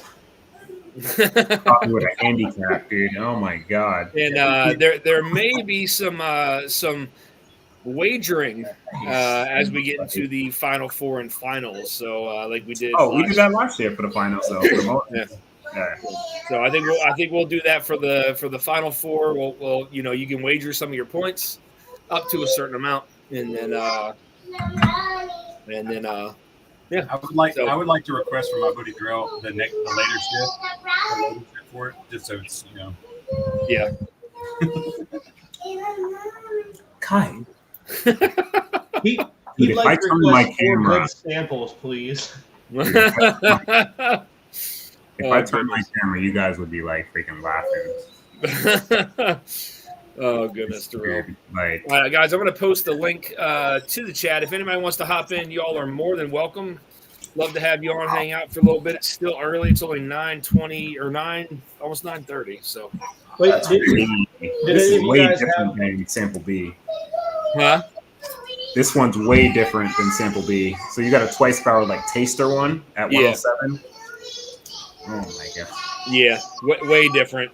Yeah, so the twice barrel, the originals were way different. The more toasted, like toasted vibe, which I like, but it's way more toasted on that. Urban Bill, are you doing any picks this year or what? Well, I don't know. Well, I am going to be part of the pick team for Clear Society is doing a 10.5-year Sagamore pick. Woo! So Sagamore is doing 10+-year-old picks next year. Yeah. So I'm going to be part of the pick team for them. Hell yeah. For that. Very nice. So that'll be good. And nice. Then we'll probably where will that be distributed through, Bill? What? Where will that be distributed through? I'm probably going to grab some for my Patreon group, but then the rest are going to go through their Facebook group, which is just Shelf Clear Society on Facebook. Okay. On Facebook, they're out of Florida, but they're going to. Okay. I don't know how they fulfill that. It's out of a private shop, I think. But. Okay. But for sure, doing that, and then maybe if I can get like a River Roots in the books, one of those 2. Okay. There you go. I just did my first pick for Spirits of Timber Creek. I picked a weeder for Old Dominic, which I'm excited about. Ooh, how old was it, Major? I've been drinking, so. Okay, Beyonce. Yeah, he doesn't remember. I don't remember. Dan knows. But it was really good. But I had the sheet of paper over there, and I knew when I said it, I should have had the space all the way over there, and I'm not going to go get it. But yeah, we did. We picked one that was like shit. They got those ryes now, man. The Turks sent us a crazy good rye. Yeah, it was their weeder, so it was one of their weeders. So. Oh, sorry. That's what I meant. I said rye, but I meant it was definitely different from any of the other ones. We tried one that was kind of like everybody's weeder, like you would get, like you've been getting, and this was different, which is what I wanted. I wanted it to be completely different. And then I'm going to do an Old Glory pick for them coming up in the next couple of months at another store. So I'm excited about that. So nice. Did you guys try Disco 13 yet? Anyone? I had it. Not yet. I had it at KBF. It was good, but good. I thought it was good, but like it's not $139 plus good to me. No, I mean Peerless Double Oak beats the pants off it. I agree. Did you try? Matt Burloff says around 7 years for the Old Dom for the weeder. Nice. Okay. That was the first thing I was going to say was 7 years, but I was like, I think it's a 7 year. I think they're all 7 year. I think they're all kind of in that same rate, 6-7 years. So. Yeah. A was Middle West, right? What's going on, Randall? Hey, looks like We may be, if we can get into the semifinals against these guys and they keep that low point score, we may have a chance. Hey, I will. I'm probably going to wind up sending out. Well, I gotta. So, are you available next Monday? Yeah, I am. I'm here. All right, I got to reach out to Jason and then the other team and see if they're available or not. So that way I know if it's going to be a single or if it's going to be a double. So. Well, the samples will get to me pretty quick because they usually comes in a day. I'm just down the road. Right there. What's going on, Toby? Not much. What's happening, brother? Not much, man. What you drinking? What are you guys drinking? I'm just about ready to finish. This is the M&J Larceny pick. Nice. Oh, shit, was that a fumble? Yeah. I'm drinking that Caleb's Crossing. Never had that. Yeah, it's pretty good. It's a bourbon and rye blend. Okay. Top to me is drinking a weeder that tastes like a weeder. Bill, did so with now those drinking. With those Sagamores, is that they're that's a blend, right? It's still the Maryland and the MGP, or is it just the MGP? What, the 10-year pluses, you mean? Yeah, that's still all MGP. They're okay. They're getting rid of their last MGP stocks. So, yeah, I was going to say that's got to be close to being it at that point. Yeah, so they released a 10-year, and I think they're going to do I don't know. When Brian was still there, right? The plan was they were going to do an 8, 9, a 10, and then something special. Then that's what he said. But that would be the end of the MGP. But I don't know if that's still the plan. He's been gone for years, but they're doing all these these 9-year picks now, right? Which are really good, and some of them are 10 years old, right? So the pick that we're doing is next year. So I don't know if they're going to come out with a new label or not. But supposedly the ones next year are going to be 10 plus, right? I mean, we already know that since they have 10s now, and have had 10s for a little bit. So, you could get into 11 years next year, but they're going to do something special, I think, for next year. But that should kind of end their MGP, if you will, right? I mean, because their double oaks are a blend now of MGP and Maryland. They used to all be MGP, so that's stuff's slowly shifting. Were you able to grab one of the 10 years that they had there? Oh yeah. Love it. Yeah. It's great stuff, especially for the money. Yeah. But yeah, so I think they're going to do picks next year of 10 plus years, and then whatever special batch they do, and then I think that's probably going to be it. I mean, it just depends how much they have left. That's probably going to be it. But you'll still see some trickling out. Like all those distillery exclusive finishes are. Some of them are 4 or 5 years in the barrel, the finishing barrel. So, you're going to see stuff that still trickles out. But yeah. I mean, I'm curious because, I mean, a lot of their stuff right now that's just their own stuff is fucking fantastic. I mean, but it's really only that 7-year cash strength. That's the only thing I think that's 100% their own, and the bib. I was gonna say the bottle and bond stuff, which they should be releasing. What was it? The 8-year next year or 9-year? No, it'll be 8-year next year. 8-year, 8-year next year. Yeah, 8-year next year. But I think their own distillate's going to finish better than MGP. I think it'll take finishing better, but we'll see. What I was going to say though was it'll be curious kind of to what they do because we were told for the pick coming up, Dan, that we don't have to do the blend. They've always had to do the blend of the high rye, low rye barrel, right? That makes it's 95.5 blended with a 51% rye, makes 74% rye. But we're allowed to pick a 95.5 or a 51% rye and just buy that. So that's how they're getting to the end, right? Or they won't do that shit. Yep. That's pretty sweet. Josh Fritz says, I'm sipping a funky single barrel mash bill, 54 corn, 41 rye, 5 malted barley from Maryland and Indiana. Some store picked it from Evernorth. 54, 41? Yeah, 54, 41, 5. Oh, that's the other thing. Sagamore is doing a bourbon now, a 6-year bourbon they're going to release. So the bourbon junkies Evernorth bought all like the experimental mash bills. You know, the shit that Sagamore wasn't going to actually sell, but Sagamore's selling a slightly different mash bill for their bourbon. I don't know what it is, but they are going to be selling a bourbon. Yeah. Yeah, I mean, again, some of the stuff that Evernorth has is fantastic, man. I mean, oh yeah, you take those experimental barrels and you do a good blend with them, man. I mean, you can make something really. Yeah, yeah. Sandeep Chima in the house. What's up, buddy? Cheers, man. JH said I picked up 2 Sagamore Manhattan finishes on the closeout last week. Damn.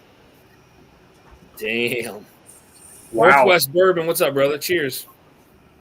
Yeah, those are a hot commodity. I know Jeff was looking for one for Dana because she drinks that. It's like one of the only whiskeys she drinks neat. It's the Manhattan. It's the only one my wife will drink. The Manhattan.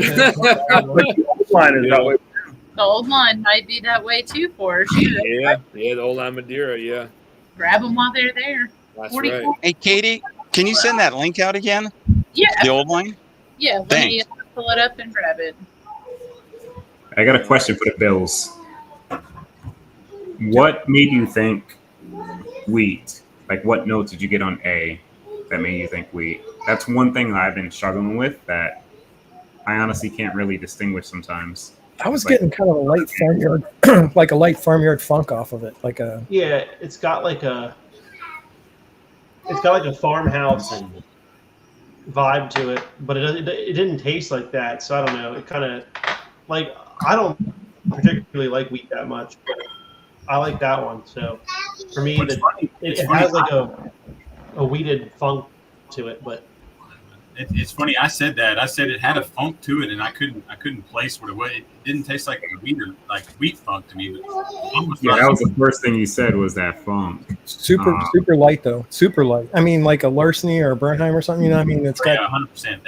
I think that's what threw it off was that it was so light, but there was that funk on the beginning, and I was just like, I couldn't place it. I've never had that, so I don't know. So, I mean, both A and C were a little weird. I like that a lot, though. Little weird. You know what's funny? I was gonna put a bourbon at the end, and have it be a wheated whiskey, a rye, and then a bourbon. But I just decided to go with 2 ryes at the end. I should have probably put it. Huh? What was C again?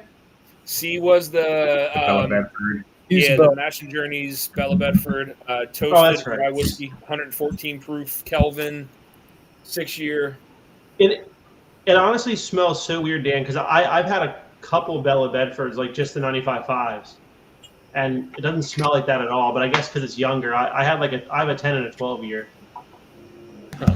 I don't want to cause this to be a future thing, but anytime there's like a rye at the beginning, it's such a big thing to do.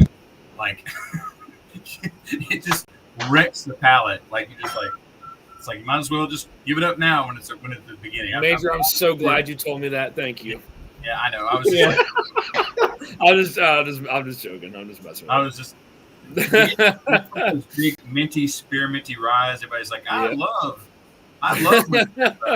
when they're like the thin mints. Yep. Man, just like you just have to. You almost put gasoline on your tongue to get them out to get that. That sample A, that Middle West, you said it was 125 proof. The Middle West was 125.1 proof. That's part of their cast strength series. I will never buy a bottle of that because I will end up in the hospital. I guess you like it that much. And it does not drink 125 It does proof? not drink 125 proof at all. Dude, I put 126 on that damn thing. Yep. What? I had 125. Wait. Oh. Right there. Wow. I will say, though, that B was, we did call that Jack Daniels rye. We were off on the bottle, but we did call it a Jack Daniels rye. We gotta say that. I said it was from Tennessee, but I was a dum-dum and said it was Dickel. I got a weird Dickel. Well, when I took the first smell of it, it had like a little bit of minerality in that. Is your audio level?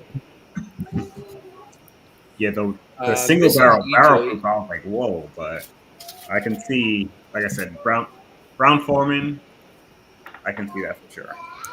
Mrs. EJ says the Manhattan finish is her absolute favorite, but never see it there. Yeah.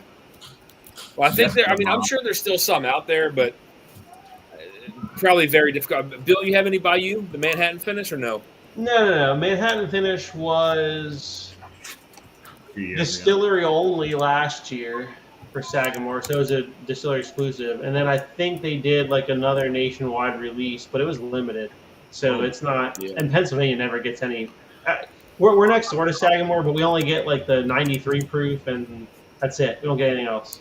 Oh, and we get cask strength. We get cask strength to 93 proof. That's it. We don't get any of the age data. We don't get any. Well, obviously none of the distillery exclusive, but their new 123 proof cask strength Bill's good, man. I have that bottle. Yeah, that's good. That's a good rye. It is good. I like that a lot. Northwest Bourbon says bread crust. Yeah. I don't know if I like it as much. Well, I don't like it. I don't know. I'm torn. You know, like it. I'm going to lament the loss of the MGP blend. I really am. Yeah. But it's good. It's not the same, though. It's not the same. Looking forward to seeing It's like when early times went from black cap to blue cap.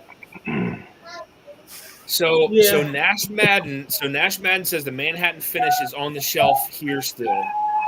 Nash, where is that? I know Jeff. If Jeff was on here, he'd probably reach out to you and he's been looking. Yeah, ask you to grab one. Jeff's already in a car heading to wherever Nash is at. I'm guessing Nashville. It is not in Tennessee. I'll put it. I'm guessing Nashville. Never had tried it. Yeah. Well,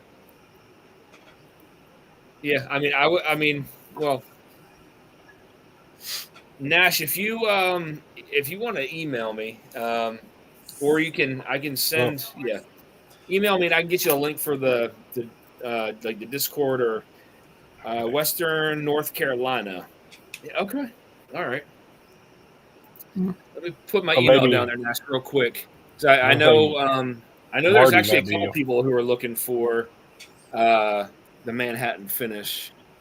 What is going on? What bottle is this? I'm not aware what you're talking about. That's Sagamore Manhattan finish. So J.A. Sagamore?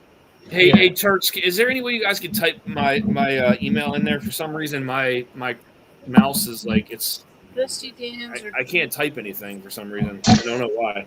And then you're like personifying the boomer mentality. You can't use his computer, you know. I can't. I'm trying to type and I can't type anything for some reason. Are you going to put his OnlyFans? Are you putting his OnlyFans in there, or is his email? Yeah. It's only Dan. Only Dan. I'm sorry. Only Dan. Well, right. You're right. JH typed that he just checked the OHLQ, so close to where Jeff is, and he said there's a few in the Cincinnati area. Okay. So Jeff needs to get in this stream. That dude's on Dana time right now. He's doing what? Dana time. Yeah, I know. He's playing catch up. Yeah. Catching up. Man. So Dana's playing Miss Elizabeth right now, right? Have to look around here now. If anyone can get one, let me know. I would be happy to buy one, says Mrs. EJ. Yeah. I would say Nash Madden. If you wanted to see how many there were, I know there's some people who would love to have them for sure. So it says operator. It's not me, Mark. I promise you, I can't type anything in my chat. I don't know why. So Nash will score a lot of points with your local if you go in there and buy like the entire shelf. Right. They'll love you and wipe it clean, man. Mm-hmm. We've done that quite a few times at a couple of different stores around here, and it's super beneficial for everybody. The store clears out the inventory, and the community loves you for it. It's a great way to make friends. Yep. I'm telling you, this is still one of the better rides I've had. That Silver Springs rye is no joke, man. That is such a good bottle. Crazy good. Crazy. In Nashville, the distributor does not carry that. Holy shit. One of our locals did a pick of that Silver Spring, and frickin' I've already gone through 2 bottles of it. I'm going back for a third. Dude, everybody sits on sleep here. William? I'm sorry? They still have it around you? They do, because nobody knows what it is. One of the locals over here did a pick. If you see him, reach out to Ethan or I. Yeah. It's how much are they able to do for you, William? Yeah, you can have my second newborn son. You know. The same price point, I guess. What we're seeing. How much are they, William? Randall, you're 65 years old. What are you not telling us? If I have to do something unnatural, you know, for Silver Springs. So didn't like William McKinney have kids in the White House up till 70? I don't know, man. Wearing those heels might get you one, depending on who you're around. Yeah, they're giving me bunions. Give me bunions. That's how kids are born, Randall. Wait, did he say butt onions? Butt onions. Funyuns? Funyuns? Funyuns, yeah. Funyuns on my feet. So. William, are they still like 35 to $39 where you're at? I want to say for this one it was like $69, $59. Ooh. I don't remember spending that much on it. I mean, so the guy over there at Town Liquors, which is here local in Indiana, they did a pick of this, and I bought this bottle 2 years ago, maybe 2.5. Anyway, I was in there talking to the manager, Chris, and he's like, "Oh, you got to try this." I did, and freaking bought it. Polished off the first one in about a month and a half, and then went back for the second one. This is my second one. But I think he's still got a few more over there. If he doesn't, I know he's got some in the back hidden. I know how he works. Yeah. We got something in the works. But everyone should be aware. I think Sagamore's going to drop their port on Black Friday. Yep. So it'll be distillery only, or, well, some stores in Maryland. But it's going to be a total of 10 years this year. It'll be 6-year rye plus 4 years in the port. Yeah. 4 year so finish. Yeah. If you live near Sagamore, pick one up. If not, you can join my Patreon and I'll ship one to you. There you go. Where are you, Bill? Pennsylvania. Where? The Lancaster area. About an hour and a half from Sagamore. You know what one of the coolest places in Lancaster was the what the hell is that, the smorgasbord, what the hell is that called? Oh yeah, Shady Maple. Shady Maple smorgasbord is it is the best buffet you will ever go to in your life. Is it Amish? Is it Amish run? Yeah. Yeah, and then underneath of it is this crazy store that has like Amish made stuff and like just. I'm telling you, you have never seen a buffet until you go to Shady Maple Smorgasbord. It's fucking massive. It is not. It's not the place for bashful eaters. No, it isn't. No. One of the guys that works for me takes his wife there like every week for their their meal out. He's like, it's seafood night. I was like, you're gonna be sick tomorrow. You're not gonna be in tomorrow. Eating like 20 pounds of seafood. That's a good game. Dude, I mean that place. It almost reminds me of a church that was like one of those massive churches that was just like turned into. It's got that big high ceiling and everything. Yeah. It's that big. I swear to God, it is the biggest buffet you will ever see in your entire life. Hey, it's just food lined up all the way from friggin' end to end. You got people cutting steaks and it's impressive. You know what? And if you love to eat, it is church. You know? We got the Amish right in the backyard here. They're always beating the horses left and right on the hot days out here in the back. Yeah, you're in the epicenter of Amish country there. Lancaster. Oh, but dude, I tell you what, man. There's I spent a little bit of time over there, and some of the farmers markets and stuff, like the some of the pies and all that kind of stuff that they make. Yeah. Oh yeah. Now, I will say that we have an Amish community kind of close to us here in Tennessee. They had a huge fish fry, and I went up there and I had the fish fry and ate so much food. It was so good. Never have I had worse food poisoning in my entire life. Oh shit! wouldn't buy a bar of Amish. I wouldn't buy a bar of Amish soap to save my life because I was. We know the Amish aren't going to sue him because they're not watching the stream. Right. Hey, you want to hear a funny story? So 15 pounds I lost. Yeah. So real quick, Nash was saying, can it beat the Golden Corral? Just showing, yeah. Like I swear. So Google it. It's called Shady Maple Smorgasbord. Yep. Buffet. Yep. I don't know if it's buffet then, but it's Shady Maple Smorgasbord and Lancaster. No, it's Shady Maple Smorgasbord. Yeah. Yeah. Just Google it. And, I mean, there's probably some pictures on the inside. Oh, for sure. So, my dad and I co-own a gun business. Okay. So So we have an FFL and we go to auctions and buy stuff, right? So there was this auction that was run by the Amish, and they were like just straight illegally doing shit. Like they weren't doing background checks, nothing, you know.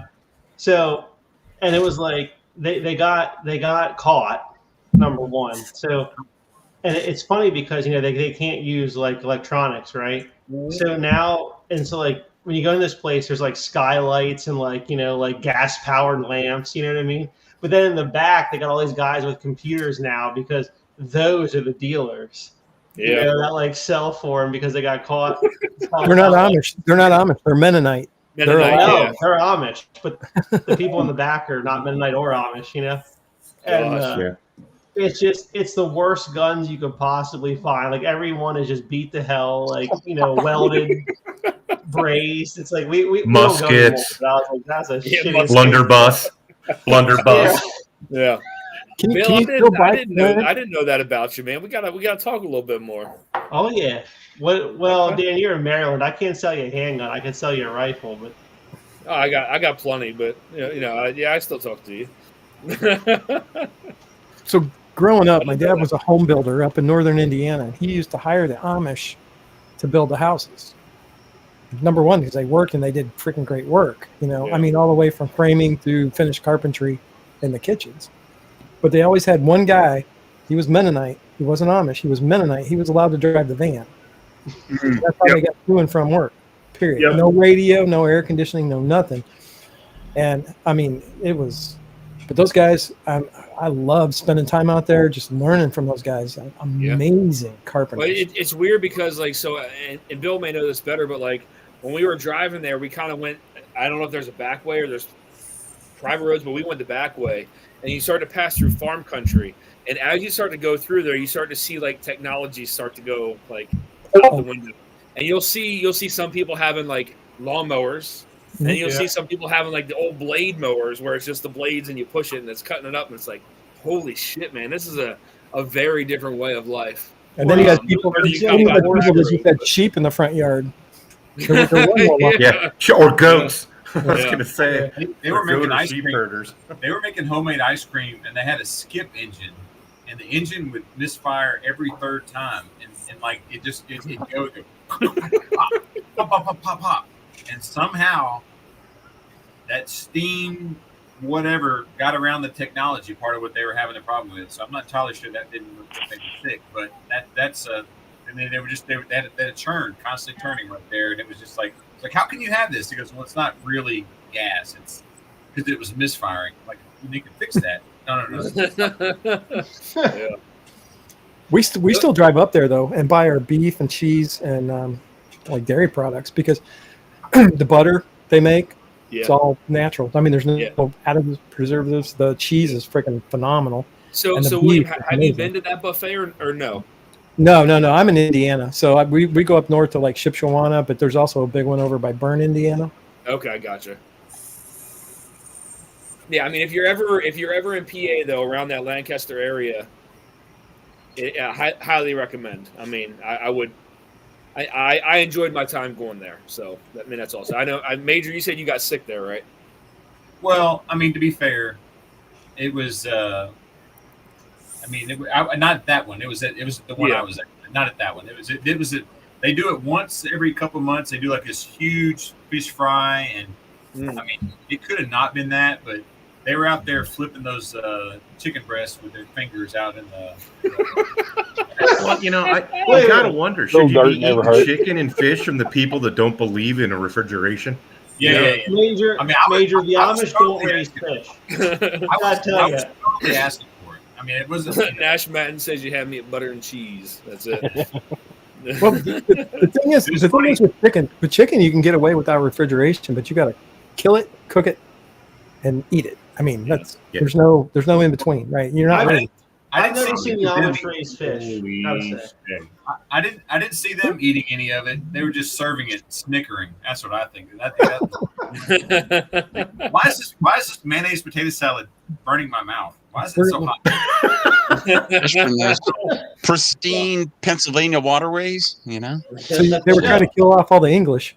The Amish do not sell fish in Lancaster. Not a one. Well, that's it. We're in the South. We're in the South. That's a catfish, and I'm sure they bought it. I mean, they didn't. Obviously, they didn't go catch it. They were doing that. So the Turks probably know. You know who I'm talking about? They do a big fish fry up there. There's an Amish group up there. I can't think of where it's at right now. Is it in Paris? The big It's not catfish? Paris. It's not near. It's close to Paris, but there's a big Amish. They do it like once. Paris does like they say theirs is the largest in the country. I want to say. Yeah, they have a catfish festival. But that's not the Amish. But it was like up in. It was in the middle of nowhere. I mean, it took us forever to get there. Yeah, I know there are. I don't know about Amish, but there are a number of Mennonite communities around here. Yeah. Because I've done the same thing. I've been at Home Depot, and you'll see 3 or 4 guys, and you'll see 3 younger guys, 1 older guy, and then somebody who's driving the truck. Right. Yeah. And it always cracks me up. And like part of me is like, you know what? I want to go hire you because I don't even have any work right now, but I want to hire you to do something because I know you're going to work. Come on, Major. You got to build that immune system, said Josh Fritz. I'm over 50. I have a great immune system, but let me tell you, there's not much to get explosive back to you. Let me tell you. Marty says, you're not immune to everything, Dominic, right? 8 year under 65 is a banger, says Marty. Yeah. Old Dom. Well, Major, you get a lot of Old Dom, don't you? Yeah, I do. Yeah. I have quite a bit. So.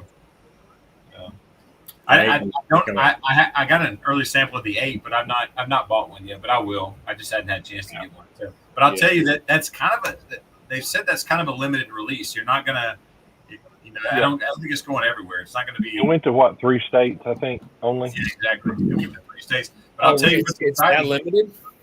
Yeah, they have a hazmat. You can get it. You can order it on their website. But I'll tell you what's more exciting is the hazmat.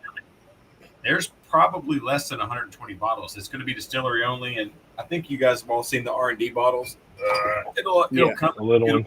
A bottle this size, and it's 140 plus. What Clark said is that they're going to have a party at the distillery, and you'll get a ticket, and you'll get one of the. And I'm super excited about that. They don't have many of it. They only have. Originally, they were going to have an online lottery for it. Yeah, I think they're going to do it. I think they're going to do it at the distillery only. Yeah. Well, don't worry. At really the Blitz, I'll be bringing some. I'm trying to work with Clark to get some stuff up to you all for the Blitz.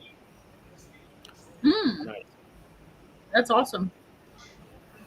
JH says 15-star 8 year for out west is really good.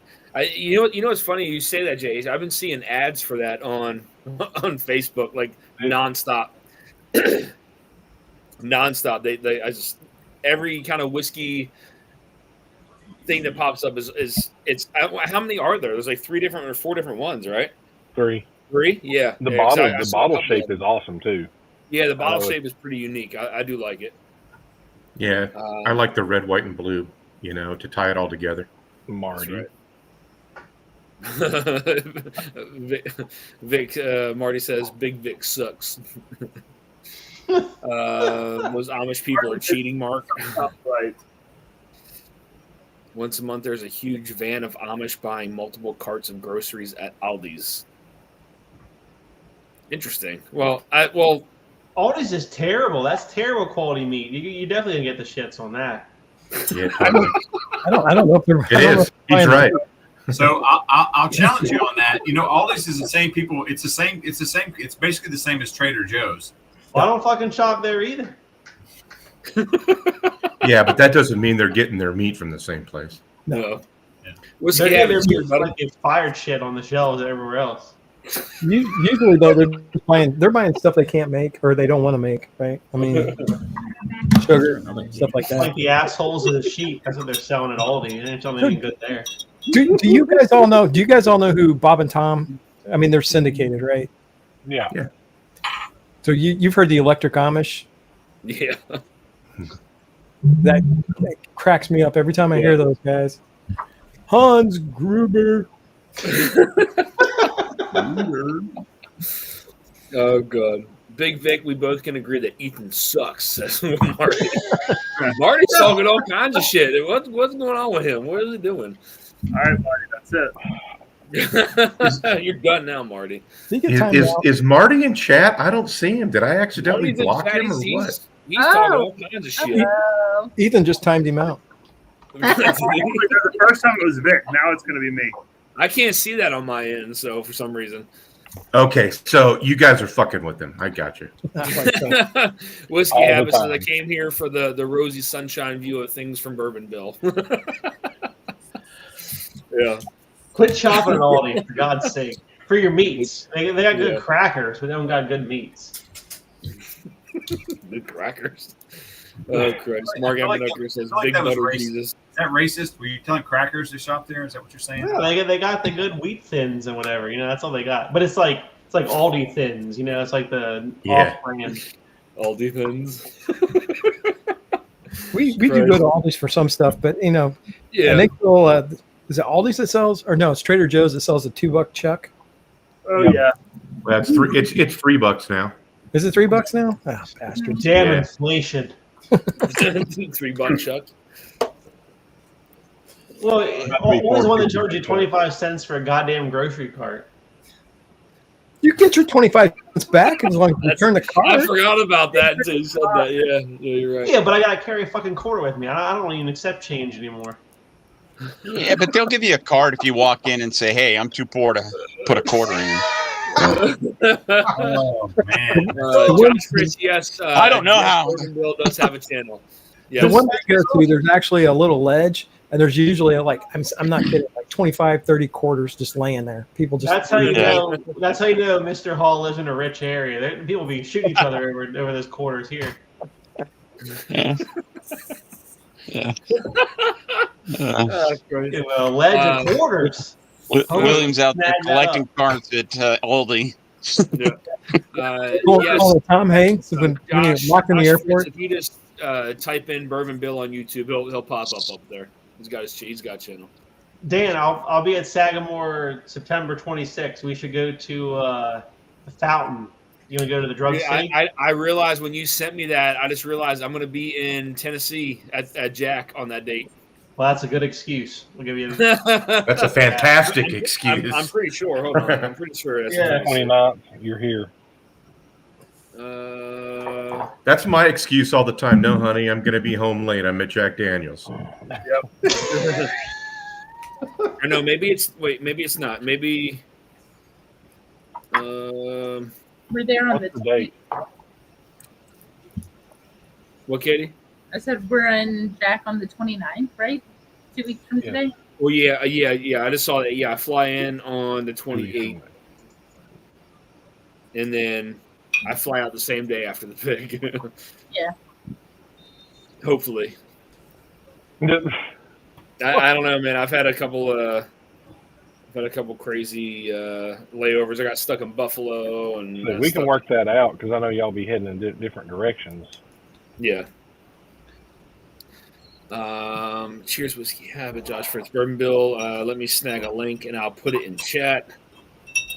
Hey Randall, do you got? I see all the Japanese flags there. Do you have a tie to Japan? Well, that's a Thailand flag right there. No, do you have a tie with Japan? No, ties with Japan. You have like 3 Japanese. Oh, ties with Japan. No, just because I've been over there. Well, my first wife was from Thailand, so that's the only thing I got left from the divorce. So. But, no, I've lived in Japan for a while. Did you just move to Japan? Randall, I was married for 15 years, and all I got was this fucking flag. It just reminds me. Wear it as a t-shirt. Just reminds me. Yeah. Were you in Okinawa, Randall? No, in Yokosuka. Okay. Yeah. So my dad was at the embassy in Tokyo too. I want to meet your attorney. At least you got a flag. I didn't get shit. Randall, are you in Japan right now? No. I go to Japan like once a year, sometimes twice, because I have to inspect all the Marine Corps Navy commands over there and the carriers. So that's where I get my Wild Turkey 12 and Evan Williams 12. And we want to go. We want to go in 26. I need someone to give me some advice. It'd be my wife's 50th. My other daughter will be 18. She'll be 16. It'll be nothing for me apparently, but I'll get to go to Japan. So. I guarantee you'll love it. It's our 20th. My daughter at one time time for like 2 or 3 weeks. So I may try to reach out to you if you don't mind and just get some. Yeah, please do. I can give you all sorts of recommendations. I can hook you up. I don't know where you're going, but I've got a lot of friends there too. So Adam, you can stay with Tommy D. They all wear high heels too. Just FYI. Tommy D's there. And you can order your bourbon on Amazon. Online. Yeah. So on Amazon Japan and have it delivered to your hotel the next day. It's great. That's right. Bourbon Engineer, the treadmill is gone. And I'm one of the few guys. I go to Japan. I actually gain weight, and people get so pissed at me. Randall, are you still doing the stuff that you were just doing recently when you were out? Oh yeah. Yeah. Okay. Yeah. Randall, do they still have the ash marks for the bodies in Hiroshima and Nagasaki? I have not. I passed through there, but I go down to Iwakuni, the Marine Corps base, but I never really stopped or had time to go to Hiroshima or Nagasaki. But I'm told they do, so. But, Marty. Someone said Randall's got confused with North Korea in the chat. What? What happened? Whiskey Nose says Randall's got confused with North Korea, so be careful with his recommendations. You really need to come on stream. North Korea? I'm not in Pujang. Yeah. Oh, God. Big Vic says he's going to Bangkok. I've lived in Thailand, too, so yeah, Japan is amazing. I mean, I seriously, I gain weight every time I go over there. The food is just freaking phenomenal. And it's not the quality of the food is fantastic, and it's actually pretty healthy. It's just the amount that I eat, because when you're exposed to that much seafood, you just eat and eat. So Randall, you lived in Thailand, right? Yeah. I was just thinking. The humidity in Thailand. How did you deal with that? Well, I lived in Vietnam too, and I've lived in a lot of Southeast countries, so I know how to deal with it, So I pretty much grew up my entire life overseas before I came back and joined the Navy. So in Indonesia too, Jakarta. So you're just used to sweating 24/7. Oh yeah. It's funny. I was thinking he goes. I spent some time in Thailand, and everybody looked up real slow. Go on. I was laughing at William because you can eat a lot. You go to those rotating sushi bars and you get that they charge you by the plate. Yep. and the color of the plate dictates what you're paying for the plate. And then exactly. But it's easy to keep pressing that button. Ching. Yeah. Well, we go over there and it's no joke. You go out to dinner with these guys and it's like a 4-hour ordeal. I mean, you get there. And it's just wave after wave after wave, and then the sake and the sucho, and just, oh my God. Yeah. And then you get up the next morning and you're like, I just want to throw up and start over. I've been to China and I lose weight from the poor quality of food. Just everyone 3 a.m. hit the toilet every day. How often do you go over there? Not anymore, but I used to. For my old job, I used to go over, and it was like, all the Westerners, you text them at 3 a.m., everyone's just up on the toilet, just shitting their brains out. You got to eat at KFC in China, so. Yeah. We saw a Shake Shack, and we were like wolves on a wounded rabbit. We were like, God damn, a Shake Shack. Gotta get over there. I was supposed to say, over in China, isn't KFC actually spelled CFC for cat? Well, we went to McDonald's up in Miyagi, and I'm sorry, but it's not the same. I mean, I was like so excited. I'm like, okay, we're gonna have some like American food. Nope, that didn't taste the same. That's like eating a burger in Philippines. You know, do you really think you're getting ground beef? No, ground something. There's no dogs running around anywhere, you know. So. No dogs, no cats, no squirrels, no birds. I mean, exactly. Scooby-Doo surprise. Oh, we got a bottle kill. The gray patties. Nice. Kill. Is that a pick or a batch, Jimmy? Pick. Or Toby? Yeah. Okay. Ah. Yeah. Deepsville. You talk about the humidity though. Every time they've sent me over there, like 4 or 5 times, it's always been in like January, December, maybe February, and it's cold as shit because I'm up in Miyagi and Tochigi, so there's snow on the ground. So, well, I was talking about in Thailand the humidity, not in, I would love to go to Thailand. Now Brazil was another. So we've got a plant. Careful rolling around there, man. We got a plant in Manaus, which is right on the Amazon River. Holy shit! Yeah, I think I lost 20 pounds in like the 2 days I was there. All right, gentlemen. Good night. Here's to Darrell and to. Congrats, Adam. Cheers, Major. Congrats, y'all. Cheers. Be in touch, buddy. Cheers. Good night. Congrats. Bye, buddy. Cheers, bud. We used to go to Mexico a lot,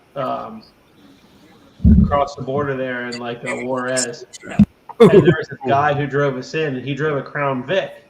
He was like an American guy. I was like, "Why do you drive this?" Like, it's a perfect car for Mexico. He's like, "It's all beat up." He's like, "But it's got V8 power to get you out. You know, no one's gonna steal it."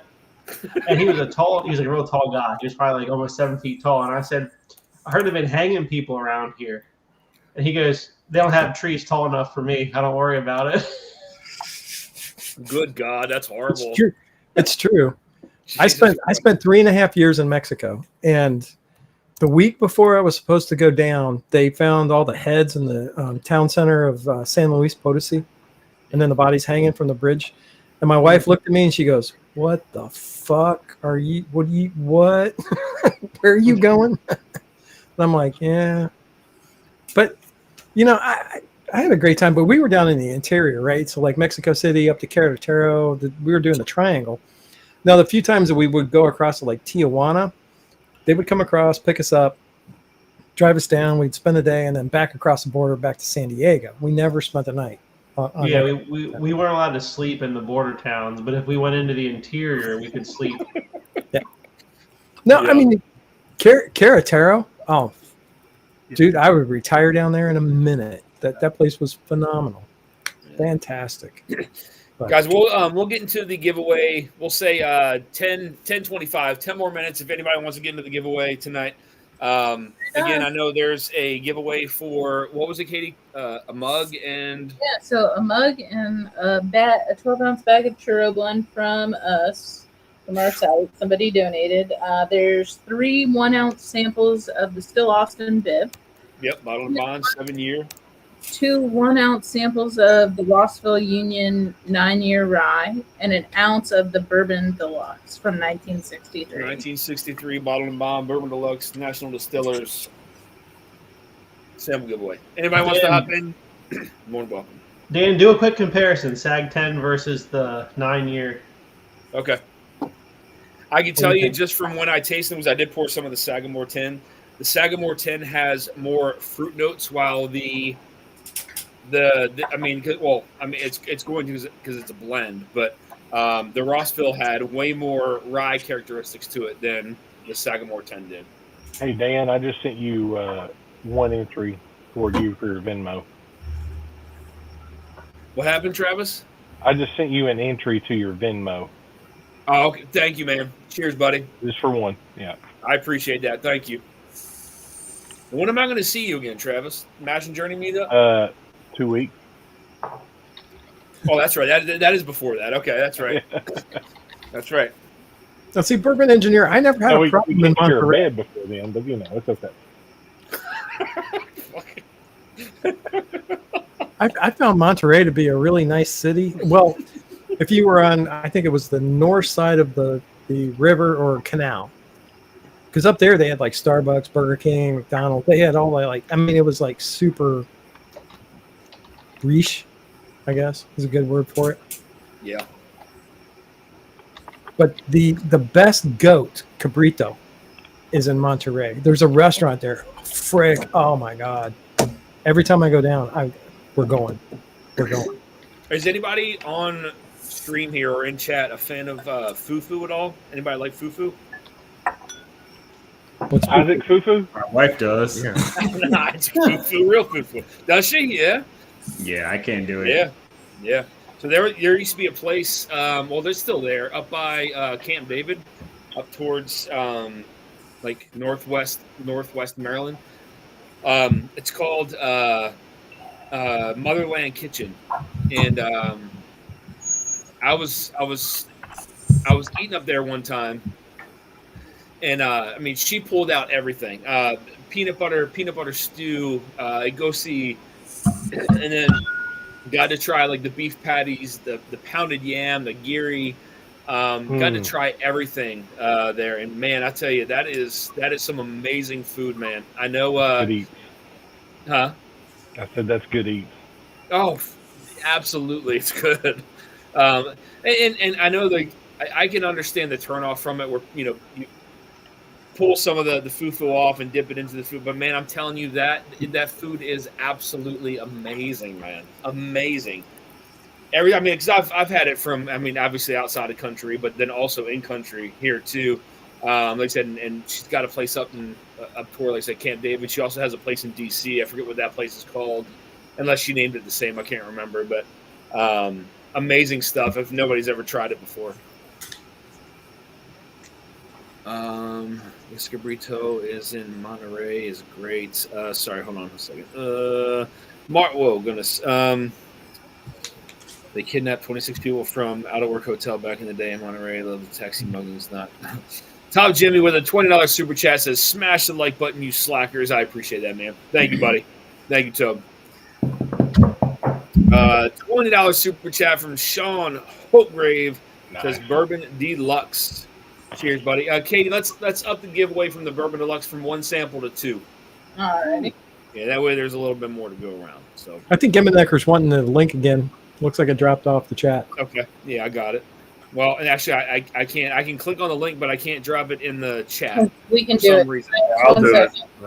He should be here on time. Yeah. I can copy it, but I can't.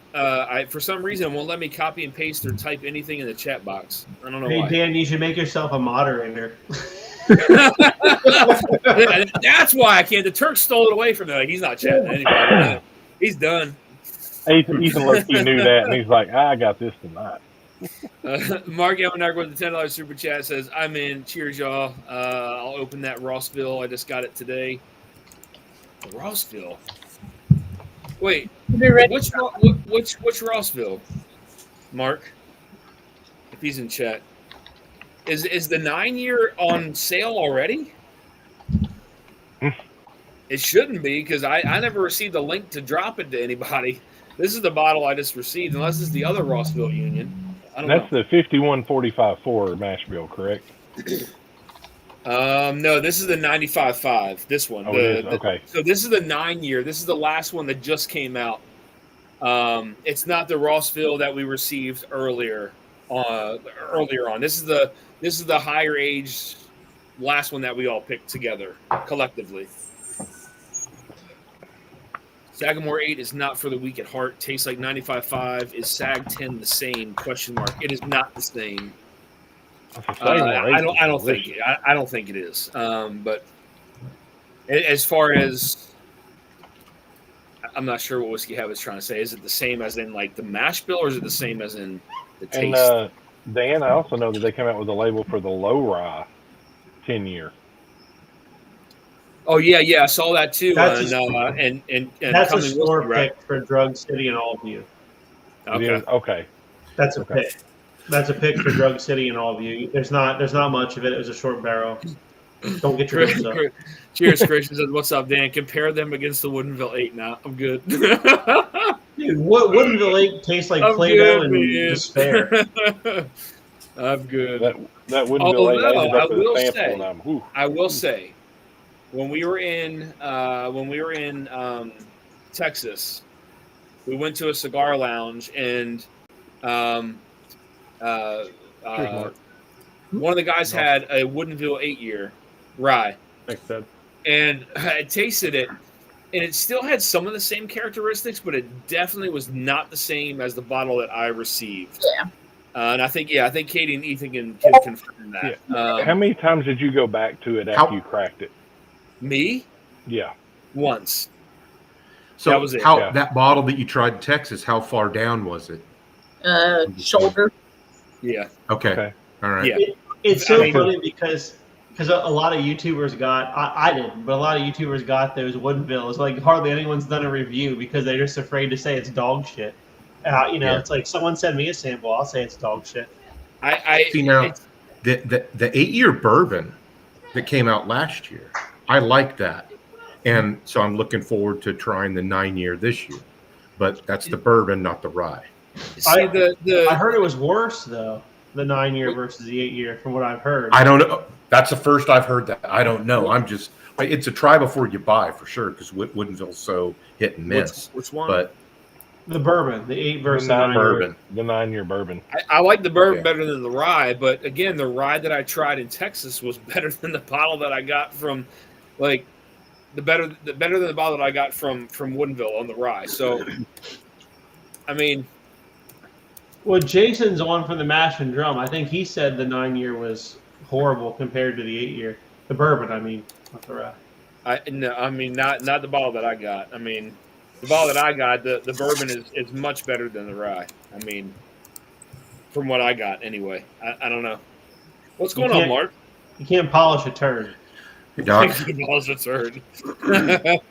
Yeah, that's it. Nick says, "Point out super chat. Oh hell no, Emanecker, you ain't taking my winning tonight, homie." Master Drum, what's up, Jay? Cheers, buddy. Jason here? I'm behind in the chat. Yeah, I'm way behind in the chat. The drink's 110 proof. Hey, Katie, the link dropped off. There he is.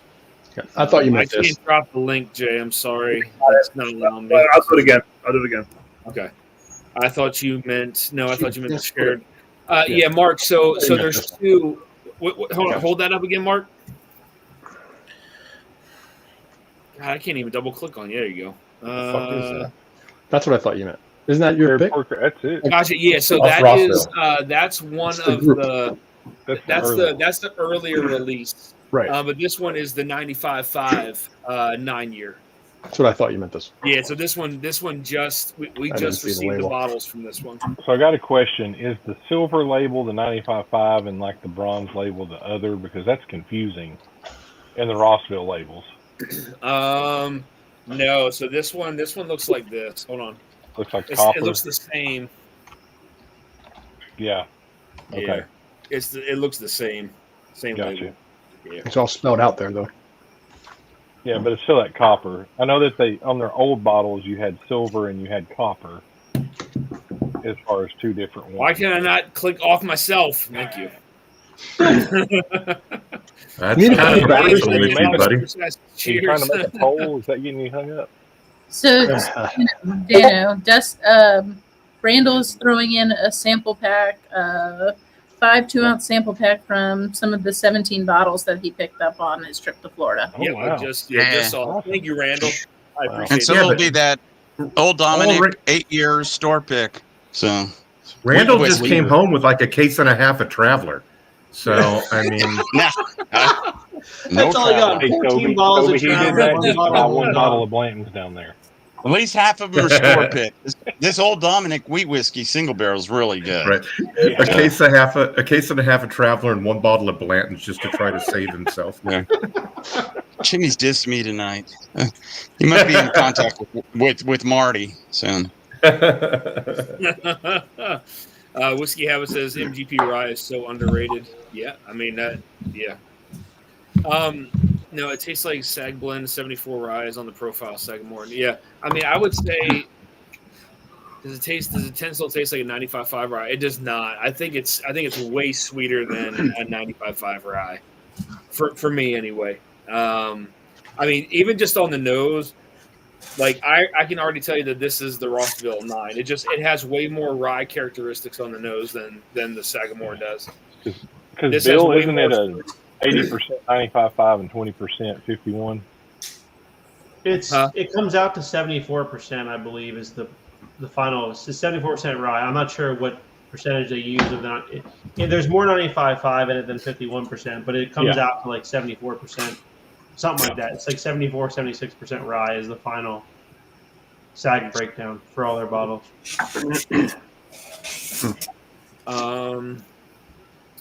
All right, Turks, we can run it in 3 minutes. We will do the giveaway in 3 minutes for tonight. So tonight, guys, we have a giveaway from we have a tumbler, and we also have a bag of the churro blend from Drifting Drams. We have a sample pack from Randall from the however many bottles he just picked up on his trip to Florida. 35 or something like that. Traveler and Sir Davis.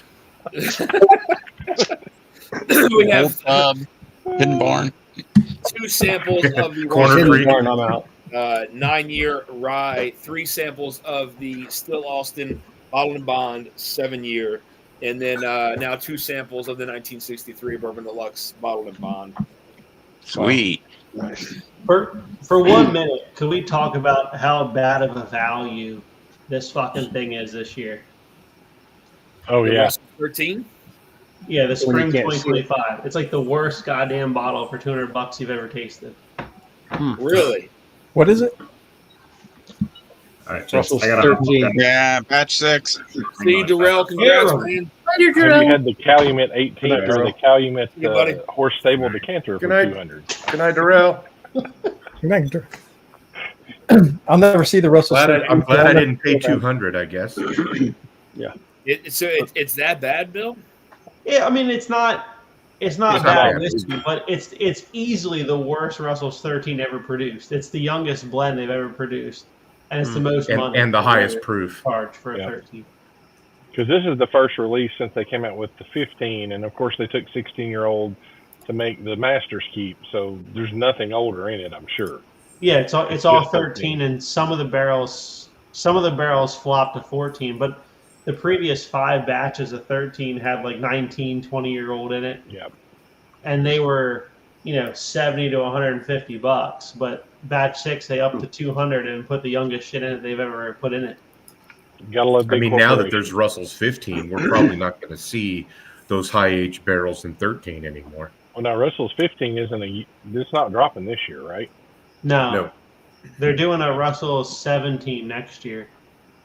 Oh, And I'm sure it's shit. going to be like $600. I bet I'd it's say $600 $350 to $400 would probably be that.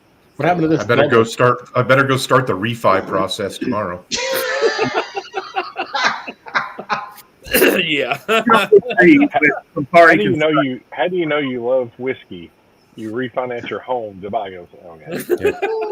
Can you imagine that conversation with the banker? Yeah, what are you going to do with this money, sir? Well, there's this bottle I'm of whiskey investing. coming out next year. You just Wait, just say, you're not going to put in a pool? Double Eagle Rare. Put on a new Red roof? Nope. Millennium. Buying a bottle. All right, of guys, whiskey. let's get into this giveaway tonight. It is 10:30, so we will start tonight with the giveaway from. We'll do the coffee giveaway. So we'll do the mug, and then we'll do the bag of the churro blend. I can tell you, whoever gets that churro blend is going to be highly satisfied. Because that's some amazing coffee. I'll tell you that right now. All right. It's really good. Oh, it's Round very, and round very it good. goes. That helps Come on a now, lot. Wake up wifey in the needs some morning. coffee. I didn't know I like flavored coffee. Ready? Here we go. We go. It's the Wheel of Fortune. Big money, big money. It's And like here he Top is. Jimmy. Oh! Way to go. Jimmy. Good job. Congrats, brother. Congratulations. Thank you. You What get Congrats. What next, Dano? we will do the samples from Randall. Mm. All right. Mystery pours, guys. Mystery The pours. traveler Your top Jimmy wins. He's getting all travelers. Oh, Ed, right on. Ed. Did he already get one of Congratulations, those? Ed. Now you gotta send him 2 California's finest. samples. He deserves it. I'll send you some good stuff, Ed. He deserves something. Send Ed the good stuff. Travelers. Let's go ahead and do the 2 samples of the Rossville Union. All right. So Rossville Union sample number 1.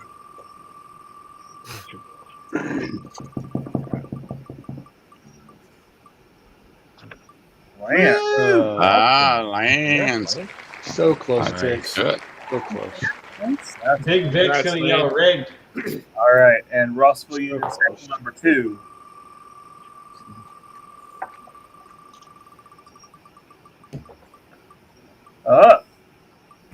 Top Jimmy. Jimmy's on a roll. Jimmy. Cheers, buddy. All right. So what's next, Dano? We will do the 3 samples of the Still Austin Bottled and Bond. All right. Still Austin 7-year bottled and bond. And they put out. Daddy needs some Still Austin. Yep. Sample number 1. Mm-hmm. You won too much already. Good job, Jimmy. As long as it's not okay. Good. Oh, Good. Sean. Sean. Congratulations. Congrats. This wheel is fixed. Not rigged, it's fixed. As soon as it hits on Vic, then it'll be rigged. Still Austin Bib 7-year number 2. Hits his name every time he eliminates someone.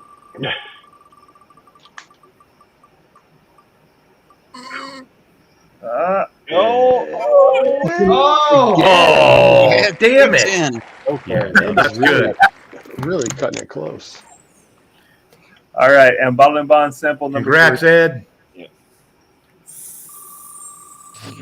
It's probably asleep already. What the? Damn it. Good. Nice. So close again. God, Lance. Congratulations. Spin one more time for that, please. All right. Bottled and bond sample number 4. Yeah. Big Vic. Nice. All right. Rigged. Rigged. Vic, Vic. finally What works. are we calling it? Congratulations, Rigged. All right, we'll go ahead and get to the 2 Bourbon Deluxe Big samples Vic. now. All right. Those are the good ones. Yeah, that's Dusty whiskey. Let's see who gets the first one. Let's see if Kobe gets this Time one. machine. Come on, stop. Come Oh, on. no. Yeah. Awesome. Sean. Congratulations, Sean. All right, and the Bourbon Well Deluxe done, Sean. number 2. Turks, do one more BDL after this. Oh, wow. Because it's Vic. Vic. Rigged. Congratulations, Vic. Rigged. Right on, Big Vic. Now you got 2. All right, Got a I'm good not stealing your winnings, homie. one more. Here we go. Yep, one more BDL. The new color of rigged is avocado green.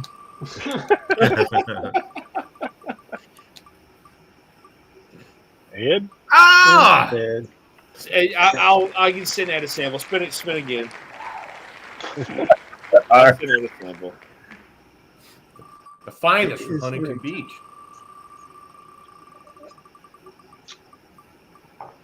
There he is. There he is. Ah, top Jimmy. Big That's win. the hat Killing trick it right tonight. This wheel's definitely rigged. Holy shit. there. I'm telling you. Hey, it Talk to saves you Duncan shipping, Brennan. Dan. They're all going to the same person. God. Congrats, Rigged all those guys. entries All in. right. Great Good job. deal. Congratulations. Yes. Congrats, y'all. Congrats, guys. My drop. Hey Dan, I got something here, and they're working through it. I got some Tennessee Distilling Co. at 8-year, and it's down to 124 proof, but it's being finished in a vermouth barrel. Interesting. Okay. They're making a How long was it finished for? Does it say? It Currently, it's at 4 months in the vermouth barrel. Sweet or dry? As far as I know, it's dry. Okay. Well, Tell me white when or this- red? It The is vermouth. pretty dark. Just so you It's know. got nice color. Yeah. Okay. I was talking about the vermouth. Oh, Hey, Sweet or dry vermouth. Tennessee Distilling's got it going on. yeah. This is actually through the King's family label, but Okay. he's Okay. testing that. Okay. So he's not afraid to try different things, and he's like, "Yeah, try this, sample it out, share it." So, Dan, I know you're going to get some. Of course, Katie and Ethan. Yeah. Oh yeah. I can't wait to taste that. So that's okay.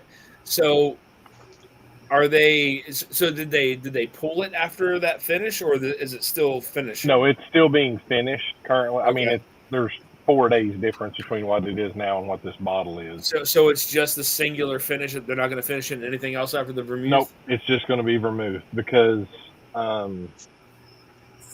undisclosed. There was another distillery several years ago that released single barrel barrels that they didn't disclose. It was finished in vermouth, and they went over very well. Okay. I think the only thing I ever had finished in vermouth was the Yippee Yippee-ki-yay.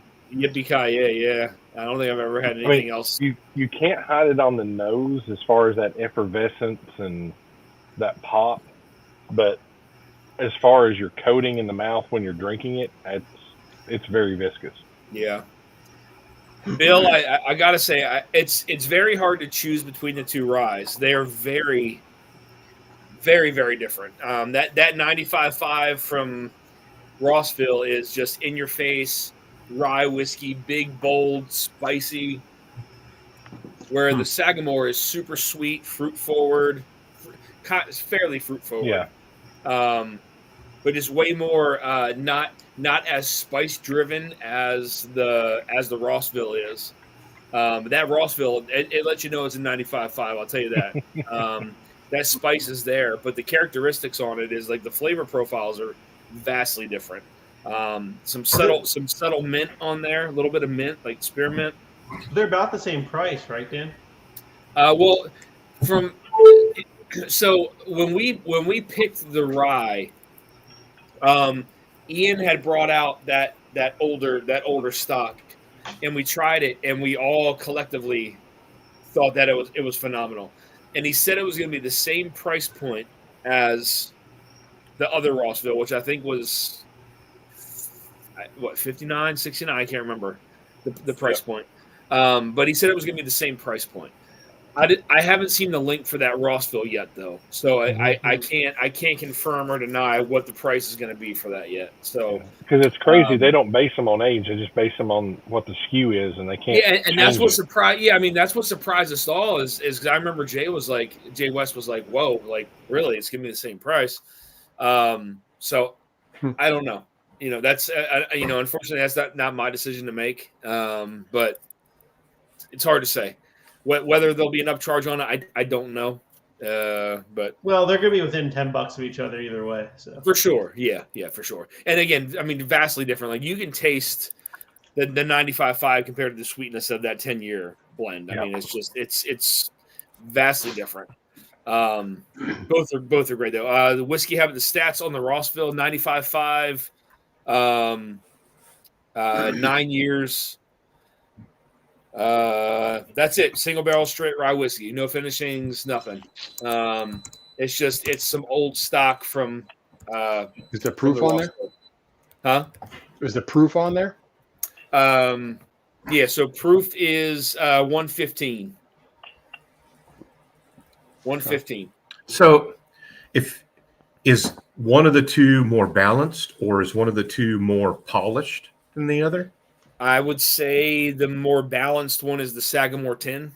While you are getting some of that spiciness, you're also getting some of that fruitiness too. It's not as spicy and in your face as a 95.5 rye. Is the Sagamore like 110 proof? What's the proof on it? On which one? On the Sagamore. Like 110.4 or something like that. 110.8. Okay. So I mean, the Sagamore is way sweeter, but the Rossville has those spice characteristics that you want from a 95.5 rye. It's just there's for me anyway. There's more characteristics on the 95.5 rye than there is the Sagamore 10. The Sagamore 10 is great. It's sweet, a little bit of spice to it. It's definitely has some oiliness to it that this one may lack a little bit, but the flavors that I look for, I would prefer that Rossville over the Sagamore 10, just for me. Because I'm guessing from what I'm hearing, the Rossville's more a rye drinker's rye, and the Sagamore is more a bourbon drinker's rye. Yeah. The Sagamore is definitely a bourbon drinker's rye. The 95.5 Rossville is a rye drinker's rye. You're going to get that spearmint. You are getting some of that sweetness, but that spice. The spice will punch you in the face. No dill. No dill. I don't get any dill on it. No, okay, that's fine. Good. No because dill. I mean, if it's $69.99 or $79.99, you're still less than $10 a year. So that's a great value on it. Yeah. No dill on it. Maybe a little bit of some mint, but you still get the sweetness of it. It's just not. It's not as sweet as that 10-year. That 10-year is sweet, gives you a little bit of that spice. I mean, there's a lot of nice characteristics to it. Again, I mean, I don't know how far Bill's bottle is down, but mine's to the shoulder level of the Sagamore. Yeah. Yeah. I mean, again, nice sweetness to it. So sweetness, some spice. So much of what's coming out of Lux Row is whether it hits your palate or my palate or somebody else's palate, whatever. It's so much of what they're doing is a great value. Even those. What were the ones, the creators, the stuff that you guys just released like a month ago? Creators bottles coming out of Lux Row. So that was the two Remus bottles. Yeah, there were two Remus creators is what it's called. It's the same it's two Remus picks. Yeah. There, that rye. Yeah. Great values. The Penelope Rose. That's an older bottle, I think, right there. Yeah, I mean, like Whiskey Habit said, I bet that Rossville would collect dust on shelves if it was in stores, which is criminal. I agree completely. People don't. People see it and they just say MGP, and I'm not going to buy it. And it's just wrong. MGP and Luxor, they don't know how to market themselves. No. They don't. Yeah, I would agree 100%. They're getting better. Between Don Lux and the guys at Penelope, specifically. Danny and Mike. Well, specifically Mike. I feel like that's really why MGP made those two purchases. I agree with certainly that. Penelope was a huge win for them. Yeah, Penelope was a marketing bonanza for MGP. Penelope sucks. And that's a win-win. They get Penelope really to the next level. Yeah, because Penelope gets older stocks like and old line gets the stuff? marketing part of it. Yep. What? Do you like old line stuff? I've never had anything from Old Line, to be honest. No. There's a Madeira cast finish that we picked. That's 42 bottles that are left right now. That's really good. $65. And honestly, I like Old Line's single malts, but their rums, the Case One rums, are lights out. That's the best thing they do for me. Yeah. The Case One rum is no joke. That stuff is that slaps. Yeah. I'm the price point. so lukewarm on the ASMs. I'm sorry. I am because I've had some that are really good, like the Old Line and the Case Ones, but then I've had some that I just hate. Oh yeah. I'm still just I can't. Those hard sell for me. Those ASMs that were finished in rums, man, those things are. Oh yeah. Some of them are good, but it's so hit or miss. It's like buying a single barrel. Well, I think Dan's talking specifically about Old Line. Yeah. The Old Line ASMs finished in rum. Oh my god, 100%. I think the only single malt I've ever liked was like a Westward Millennium or something, or these are way different. But it was like a $200-some bottle. So I'm like, Westward went under. Bill, if you're gonna drink one, drink that one. Bill, on the 26th, what time are you going to be down at Sagamore on the 26th? We have we have a thing going on there at noon, so I'll either come down in the morning or then after we'll go to the Fountain at Drug City. Okay. I was gonna say on Drug the City. old line. Now I know this is a 4-year, then finish for 3 more. Correct? Was this a 4-year single malt, then finish for 3 years? And I want to say it was 3 years finished in total of 7. Yeah, it's 4 and 3.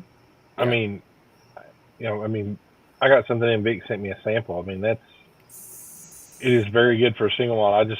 I can't imagine another 2 years as their distillate ages. How that gets. I mean, you're in like Cedar Ridge territory, but also more variation in temperature. So you're very close at 4 years plus a finish. And I mean, this makes me want to go and start liking single malts where I haven't necessarily in the past. Well, I think Iowa has just as much temperature, if not more, than Maryland would. Yeah, I mean, I'm kind of picky when it comes to single malts. To be honest with you, I'm not the biggest fan of single malt, but when it's finished the right way, I'm pretty. Yeah. So what's weird is I'm a Scotch snob. I love Scottish single malts. I love them absolutely, just freaking yes.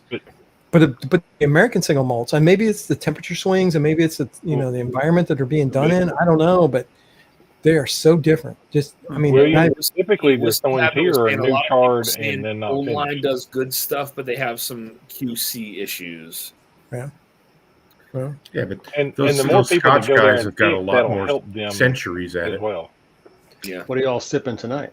Well, centuries, yes, but some of those guys are going over there and they're learning how to do it, but they're bringing it back. But it's the grain, it's the water, it's the environment that they're aging it in. Yeah. I mean, it's the violent swings because Scotland is much more of a just flat line. I mean, they're getting little.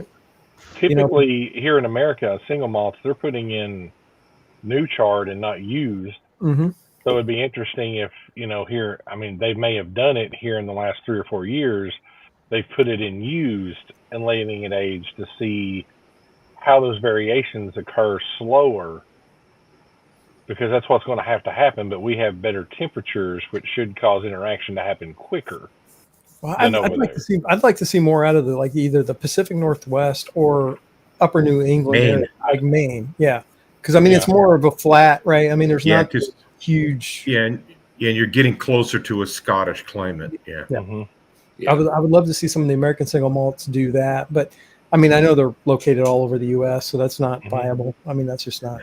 Yeah, Whiskey Habit says many American single malts are nowhere near the age of Scotch. It's almost not a fair fight right now. No, it's not a fair fight. I mean, you're talking 20, 21, 25, 30 years for a Scotch versus, 4, 6, 8 for American. No. I'd like to see less good barrels wasted on American single malt. That's just me.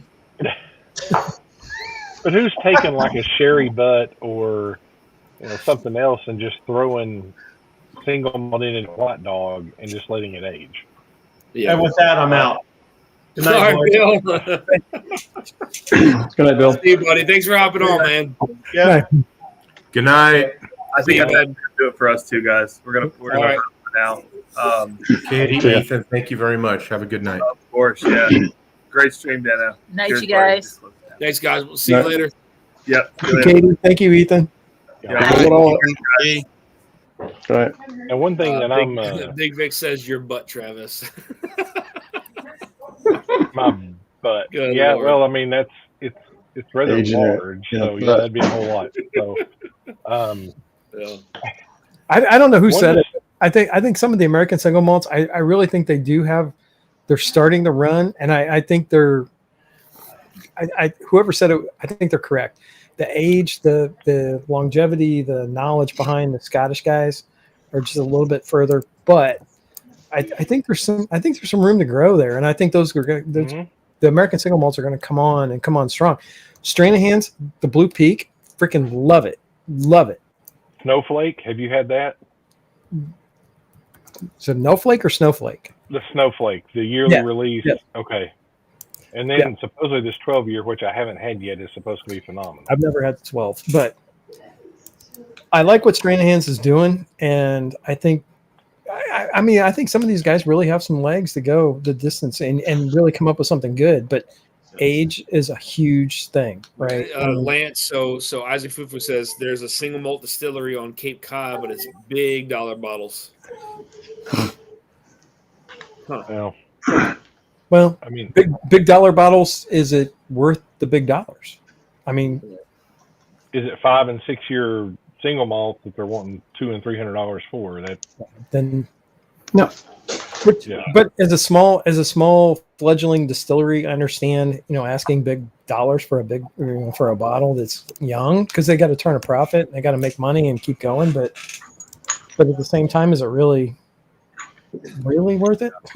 I mean, that's Sean where you got Wilker people says who want to go with Distillery passion, but they don't has understand the business of it. courage and conviction. I like that. Yeah. Hey Dan, how many? And this is a distillery I haven't heard much of. I want to say in the last 2 to 3 years, and it's Dry Fly out of Washington. Yeah. Because they released some like 7, 8, 9, 10-year-old single barrel things that were excellent, and then they just fell off the face of the earth. I reached out to them a handful of years ago, and nothing. Not a peep, not a word, not a nothing. So I don't know, man.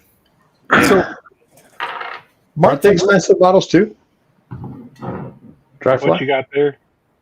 Mark from Northwest Bourbon got me into these guys. Nightside single malt. It's a 90 proof single malted barley out of Washington State. Okay. Actually, really freaking good. This is, I mean, and they do other stuff. It's better, but I was actually impressed with these guys. But again, it's Pacific Northwest, Washington State. Is that the one distillery that brought it to their house and like they didn't know who it was, and then they opened it up and there's like 6 or 7 different bottles? I don't know that story. So Hooper says the Stranahan Founders 12 is delish. Apple pie, coffee cake. I can see Lance was saying I think they have 15-year. Up there in Maine. Also up front. Whiskey Habit says American Single Malt Companies gather some investors and have them return a profit ASAP. Scotch distilleries are passed down from 1836. Yep. The whole plot paid off 170 years ago. They just make barrel after barrel. Yeah. That's so wild. Here's the thing, and I agree with that 100%. And Uncle Nearest is a perfect example. Keep the banks out. Private equity, private investors that are willing to have the passion to see the project through, not somebody that wants a profit. So what's interesting is like where I mentioned that one bottle from TDG. TDG is an offshoot of a food company, and this is kind of their pet project, right? So they already knew what they had to invest, how it keeps going, whether it's turning or not, because everything else is already paid for by the food side, not the whiskey side. So here you've got all these distilleries, and probably in the last 10 to 15 years where they open up, and they're just like, get out, turn a profit. They got all these investors in it. We want to see our money back. Yep. Where they don't understand that it takes the time. Plus, they've got to understand their market. They've got to grow it, not exponentially, but they've got to slowly grow it to where they're not outgrowing when they're producing the good stuff. He'll run off after a minute. So that's one of the things I'm really excited about. And I hate to say it this way, but I'm excited for the downturn of bourbon. Drive out these investment companies, get the bankers out of the fucking situation, get these people back that actually have the passion to drive this product forward, right? Because you're going to have a handful of craft distilleries left, and I'm sorry to say that, but there's going to be a lot of them go by the wayside. Yeah. But you're going to have people that are truly driving the product forward. They're going to come up with these blends, the mash bills, the aging process, the blending process to move forward. And that's what we need, right? So it's a culling. We're thinning the herd. Because so many investment bankers jumped into this because they saw the bourbon boom and they were like, oh, we're going to make a quick buck and we're going to get in here and we're going to do this and we're going to do that. But when you have accountants driving any business, I'm sorry, it doesn't work. It never has. Yeah. And I'm not communist. I am 100% capitalist. But I get you. I mean, I'm in a retailer who's been around for 55 years. No, but what you're going to what AI, you're saying is happening. Yeah, and what you're saying is happening is a pure capitalist economy. Yeah, capitalism is survival of the fittest. And it will be. I mean, it really will be. Some of these distilleries that are actually doing freaking great Hard stuff. truth. You know, yeah, hard truth. Hard truth's a great one. They've got the mash bill, they've got the age, they've got the legs behind them to take that run forward, right? So, and you've got NDPs like Barrel King. I hate to say it, Barrel King, MGP, Backbone. These guys are doing great barrel picks. They've got the legs moving forward. Luke, they're going to take it to the next level, and they're going to be able to do it cheaper. But like Luke, he built everything to start with smaller, but he developed what he wanted to do first, and then knew how to start slowly growing it to where he didn't outgrow it, and he started having to throw younger stuff in it, and then it didn't sell. Yeah, that's the. But the key thing between like Barrel King, Backbone, Luke, they're private. They're privately owned, privately held, period. There's no banks involved, right? So you got these guys that came out, and I'm not dissing on Uncle Nearest or any of these other ones that came on board, but they got the banks involved way too soon. Yep. Yeah. They tried to grow. They tried to grow too fast, and it's 40 minutes from Uncle Nearest, and it's not good all the way around. Right. Some of the things that are published and aren't published, they've already got the reputation that don't deal with them. I mean, when you owe the person that is distilling, and yes, I know they say they have their own distillery, they do, but when they're distilling for you and you owe them $30 million and you're not paying them, what does that say? Yeah. Well, I think one of the things that for those of us in the community now is eyeballing maybe some of those distilleries we think are making some great shit that may not be here in 12, 24, 36 months, and buying up some bottles, whether it's for our own personal consumption or for our own personal investment, know. I mean, like this is one, it's a new one. I mean, Adam kind of started it. There are some great things here. And the difference between their pot still, which this is, and their column still, which is not 4-year-old yet. This is really, really good pot still whiskey for bourbon. It really is.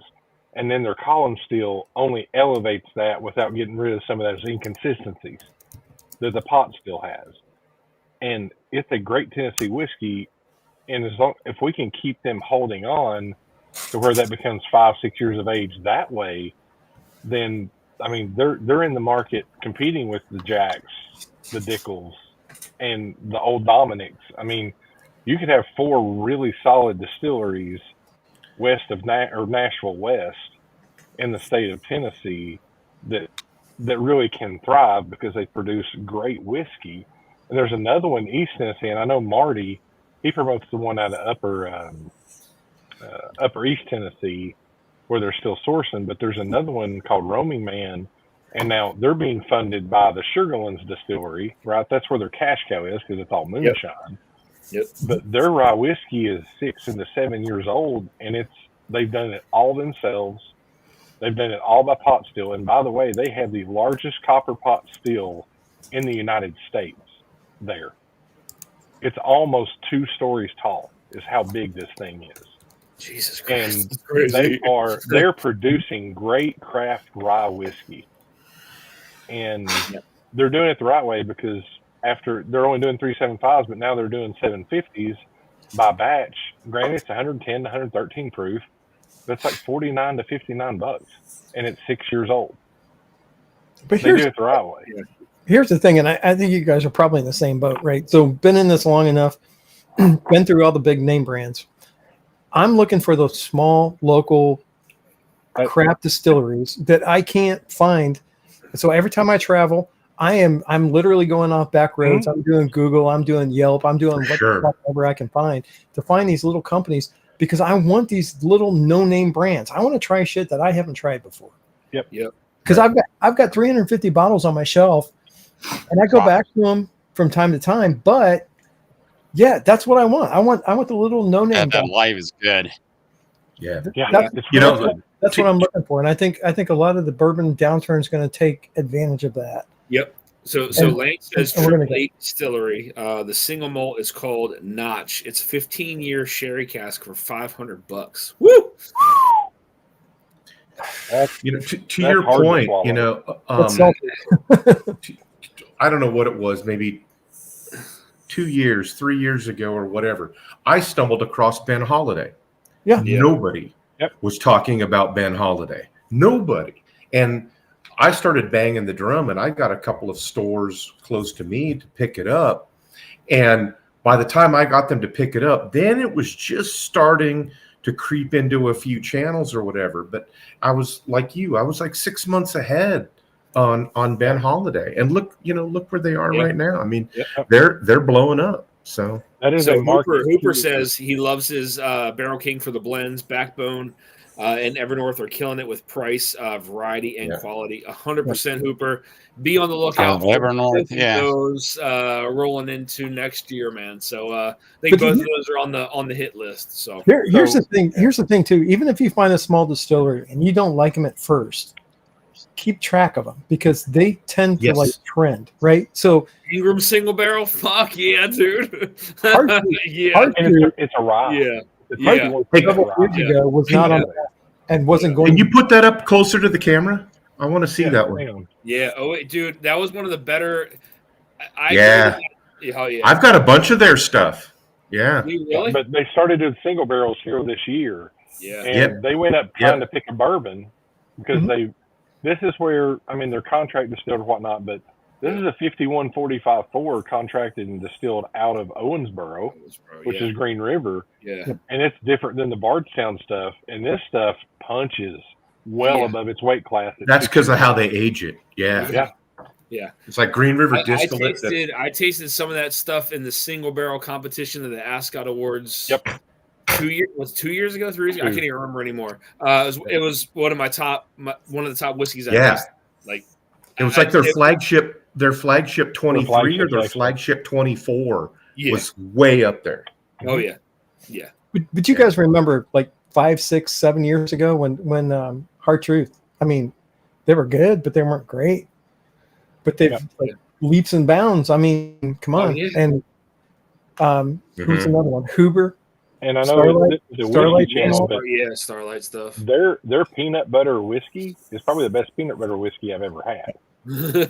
Yes. Whiskey Habit says 15. You're talking about the Hard Truth peanut butter? Yes, I am. Because they actually put the peanut shells in it to get the flavor and not a flavoring.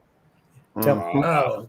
Well, that's legit. Whiskey Habit said 15-year for $500. Meanwhile, Glenn Farkas sells it sells a 25-year-old Scotch Amazing Juice for $210 near. Well, Glenn Farkless also has 150 plus years on that brand. They do, but I mean, this is an example of where you've got those investors and stuff pushing, and they're trying to produce a certain profit margin. And again, I get it, but to be a successful company, you don't always have to bring in a profit the first several years or decade, because look at Amazon. Can I say a negative? I'm going to say something there. I'm going to say something there, and the only reason I say this is because you've got companies like Preservation, right? Yeah. So they're a small distillery, and the time, energy, and cost for them to produce a barrel is infinitely higher than a lot of these other ones, and they have to, they're doing the $200, $300 bottles. Good stuff. I mean, it is good stuff. The truck out front, but it's still $200 or $300 a bottle, right? So, and you've got Old Antique, which comes out of there, which is 20-year-old Dickel, and it's $1,000. Yeah, but it's they have to make money, right? And Preservation is still a mom and pop distillery, right? I mean, have you guys ever been down there? Preservation. Yeah, I mean, so yeah. Well, I mean, they're like 1,800 square feet, 2,000 square feet or something. I mean, I think my house is bigger than their distillery, but anyway, I hate to say that, but it's true. That live bottle's good stuff. Firefly sources White Dog from Buffalo Trace. Yeah, Firefly. Well, it's good distillery. South Carolina. They say they source it from Sazerac. Now I've tried 3 different barrels, right? 2 2 of them taste like Barton, 1 of them tastes like Trace. So it could be from anywhere from Barton. I mean, from Sazerac. Yeah.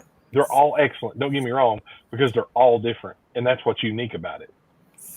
And that's what I love about it. Huh. So I've got a 3-liter barrel that I've aged in my garage for over 12 months. And it was 3 bottles of Benchmark Foolproof and a bottle of Buffalo Trace. In a 3-liter barrel for 12 months. Okay. Was anything left? I'm just kidding. Well, there was about 30% left. Yeah. Okay. One much. But what is there is like a freaking oaky, fruity bomb. Okay. And Nice. so my next step is to go to the Sounds white awesome. dog. My next step is to go to the white dog. I'm gonna do some of the Buffalo Trace white dog. Yeah. And put it in there and see what happens. But Yeah. That's the one distiller. And I know that Firefly, because I've reached out to somebody who's close to them, not directly to them, and seeing if they would want to involve anybody more in the whiskey community because of what they're doing, right? But they want to stay super small right now, and I get that and respect it. But that is one thing, when I taste it, I'm like, people need to know about this stuff, Yeah. right? Just because it's so unique, right? I mean, everybody, the last 3 years or so, everybody figured out what Bowman is, right? It is what it is. But this is kind of that next one, but this doesn't taste like Bowman whatsoever. It's just different. It's good. It's oakier. It's spicier. It's just an excellent whiskey, and you're just taking something that somebody's already done, redistilling it one more time, calling it your own, because it is at that point, and you're getting a completely different profile. Yep. so JH, you've been doing the Buffalo Trace white dog. What do you mean you've been doing it? You've been aging it? Yeah, I guess he's talking about aging it. I guess, JH, the corniness problem. What size barrels and how are you doing it? Because I did mine. It was 8 months in a Char 3 barrel, and then I put it in a cognac finished barrel. Yeah, I was gonna say, if you're doing like Mash Bill 1, which would be easier to find produced bottles, mm-hmm. Your Buffalo Traces or your benchmarks. Like if you put 2 bottles of White Dog or 4 to make a 237 or 3, shoot, I can't. 3-liter. Yeah, and then add it in maybe, the Foolproof or something that's the same mash bill to try to offset something that's already aged to try to help out the balance as it ages. I could see that in it. I was going for the oaky, aged, dusty kind of flavor on it, which I got. But then I thought, so I've got a 750 out of a 3-liter barrel, so I lost 75%. Yeah, which is fine. But I'm thinking about cutting it down with an Elijah Craig and bringing back that sweetie flavor to it. I'm just not sure which Elijah Craig I want to cut it down with. Interesting. Like as far as barrel proof, I was thinking barrel proof flavor. I was almost thinking shelfer, even just because like a 1783. No, higher than that. Like just standard shelfer Elijah Craig 94. I was gonna say there's a few proof points, but maybe you did like one of the Heroes, which has a slightly sweeter profile. I love the Heroes, the 2024, not the 2025. Yeah. I was a bigger fan of that. But I've got a couple 750s of that laying around that I could cut it down with. But I don't know. So it's sitting up there in a barrel or in a bottle right now. Mm-hmm. Marty says the Firefly picks are good. Yeah. Straight says pig. a 10-liter barrel. Oh my god. Straight pig. Holy shit. Yeah. You guys had that stuff? Yeah, No. I had it. I tried that the first time in the Ascot Awards. Actually, I think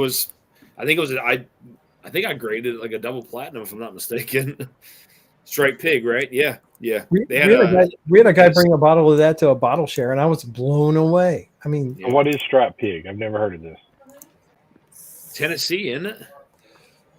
I'll say you had peg leg pork, or that's Tennessee. it's a Tennessee or like one of the Carolinas. It's Charleston. Charleston. Carolina. That's what Lance is putting in there. It looks like is in Charleston. Okay. And that's Yeah. Lance. South Carolina whiskey. Okay. I was gonna say I've never tried striped pig. That's interesting. Okay. I was intrigued. So the guy brought it to the bottle share and he set it on the table and nobody was trying it. And I went over it and I had a sip and I was like, holy crap, this is actually really freaking good. And he had picked it up while he was on vacation down there.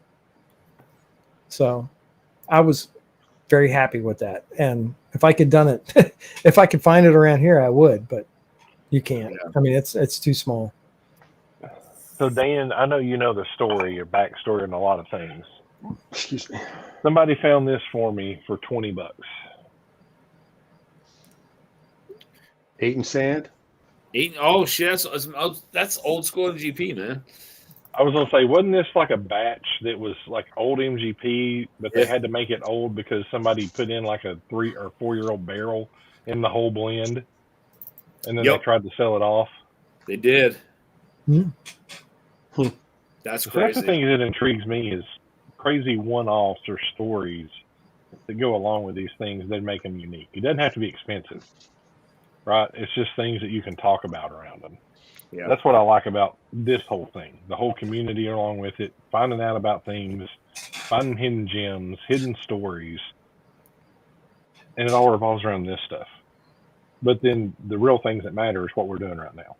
Yeah. Well, there are so many people out there doing just great blends. I mean, period. And great aging and great handling of the product, right?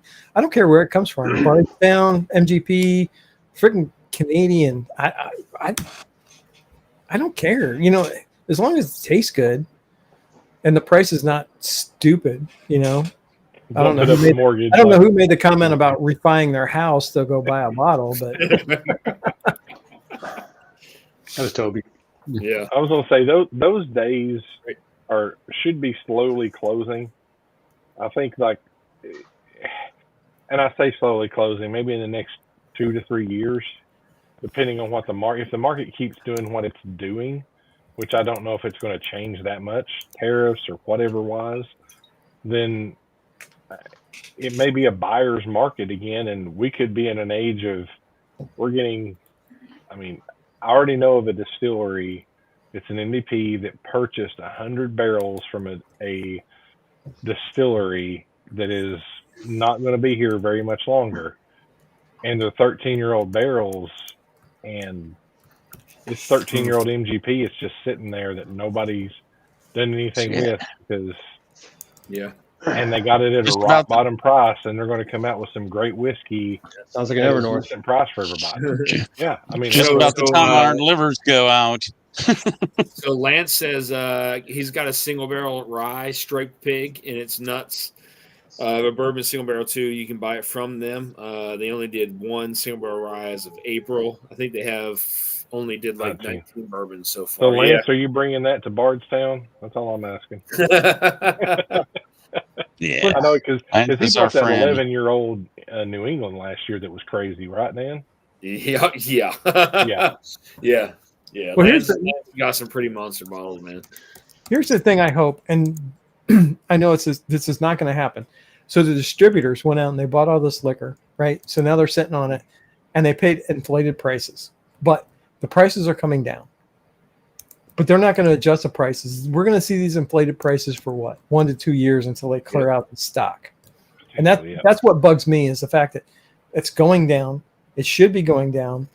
They should just take the loss and move on, right? So it's like buying futures in corn or oil or whatever. You know, when it goes down, it goes down. You take your loss, you take the hit, and you freaking move on.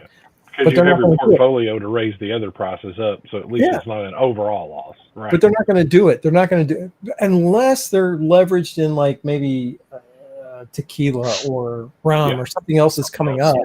Maybe they can balance it and kind of offset it.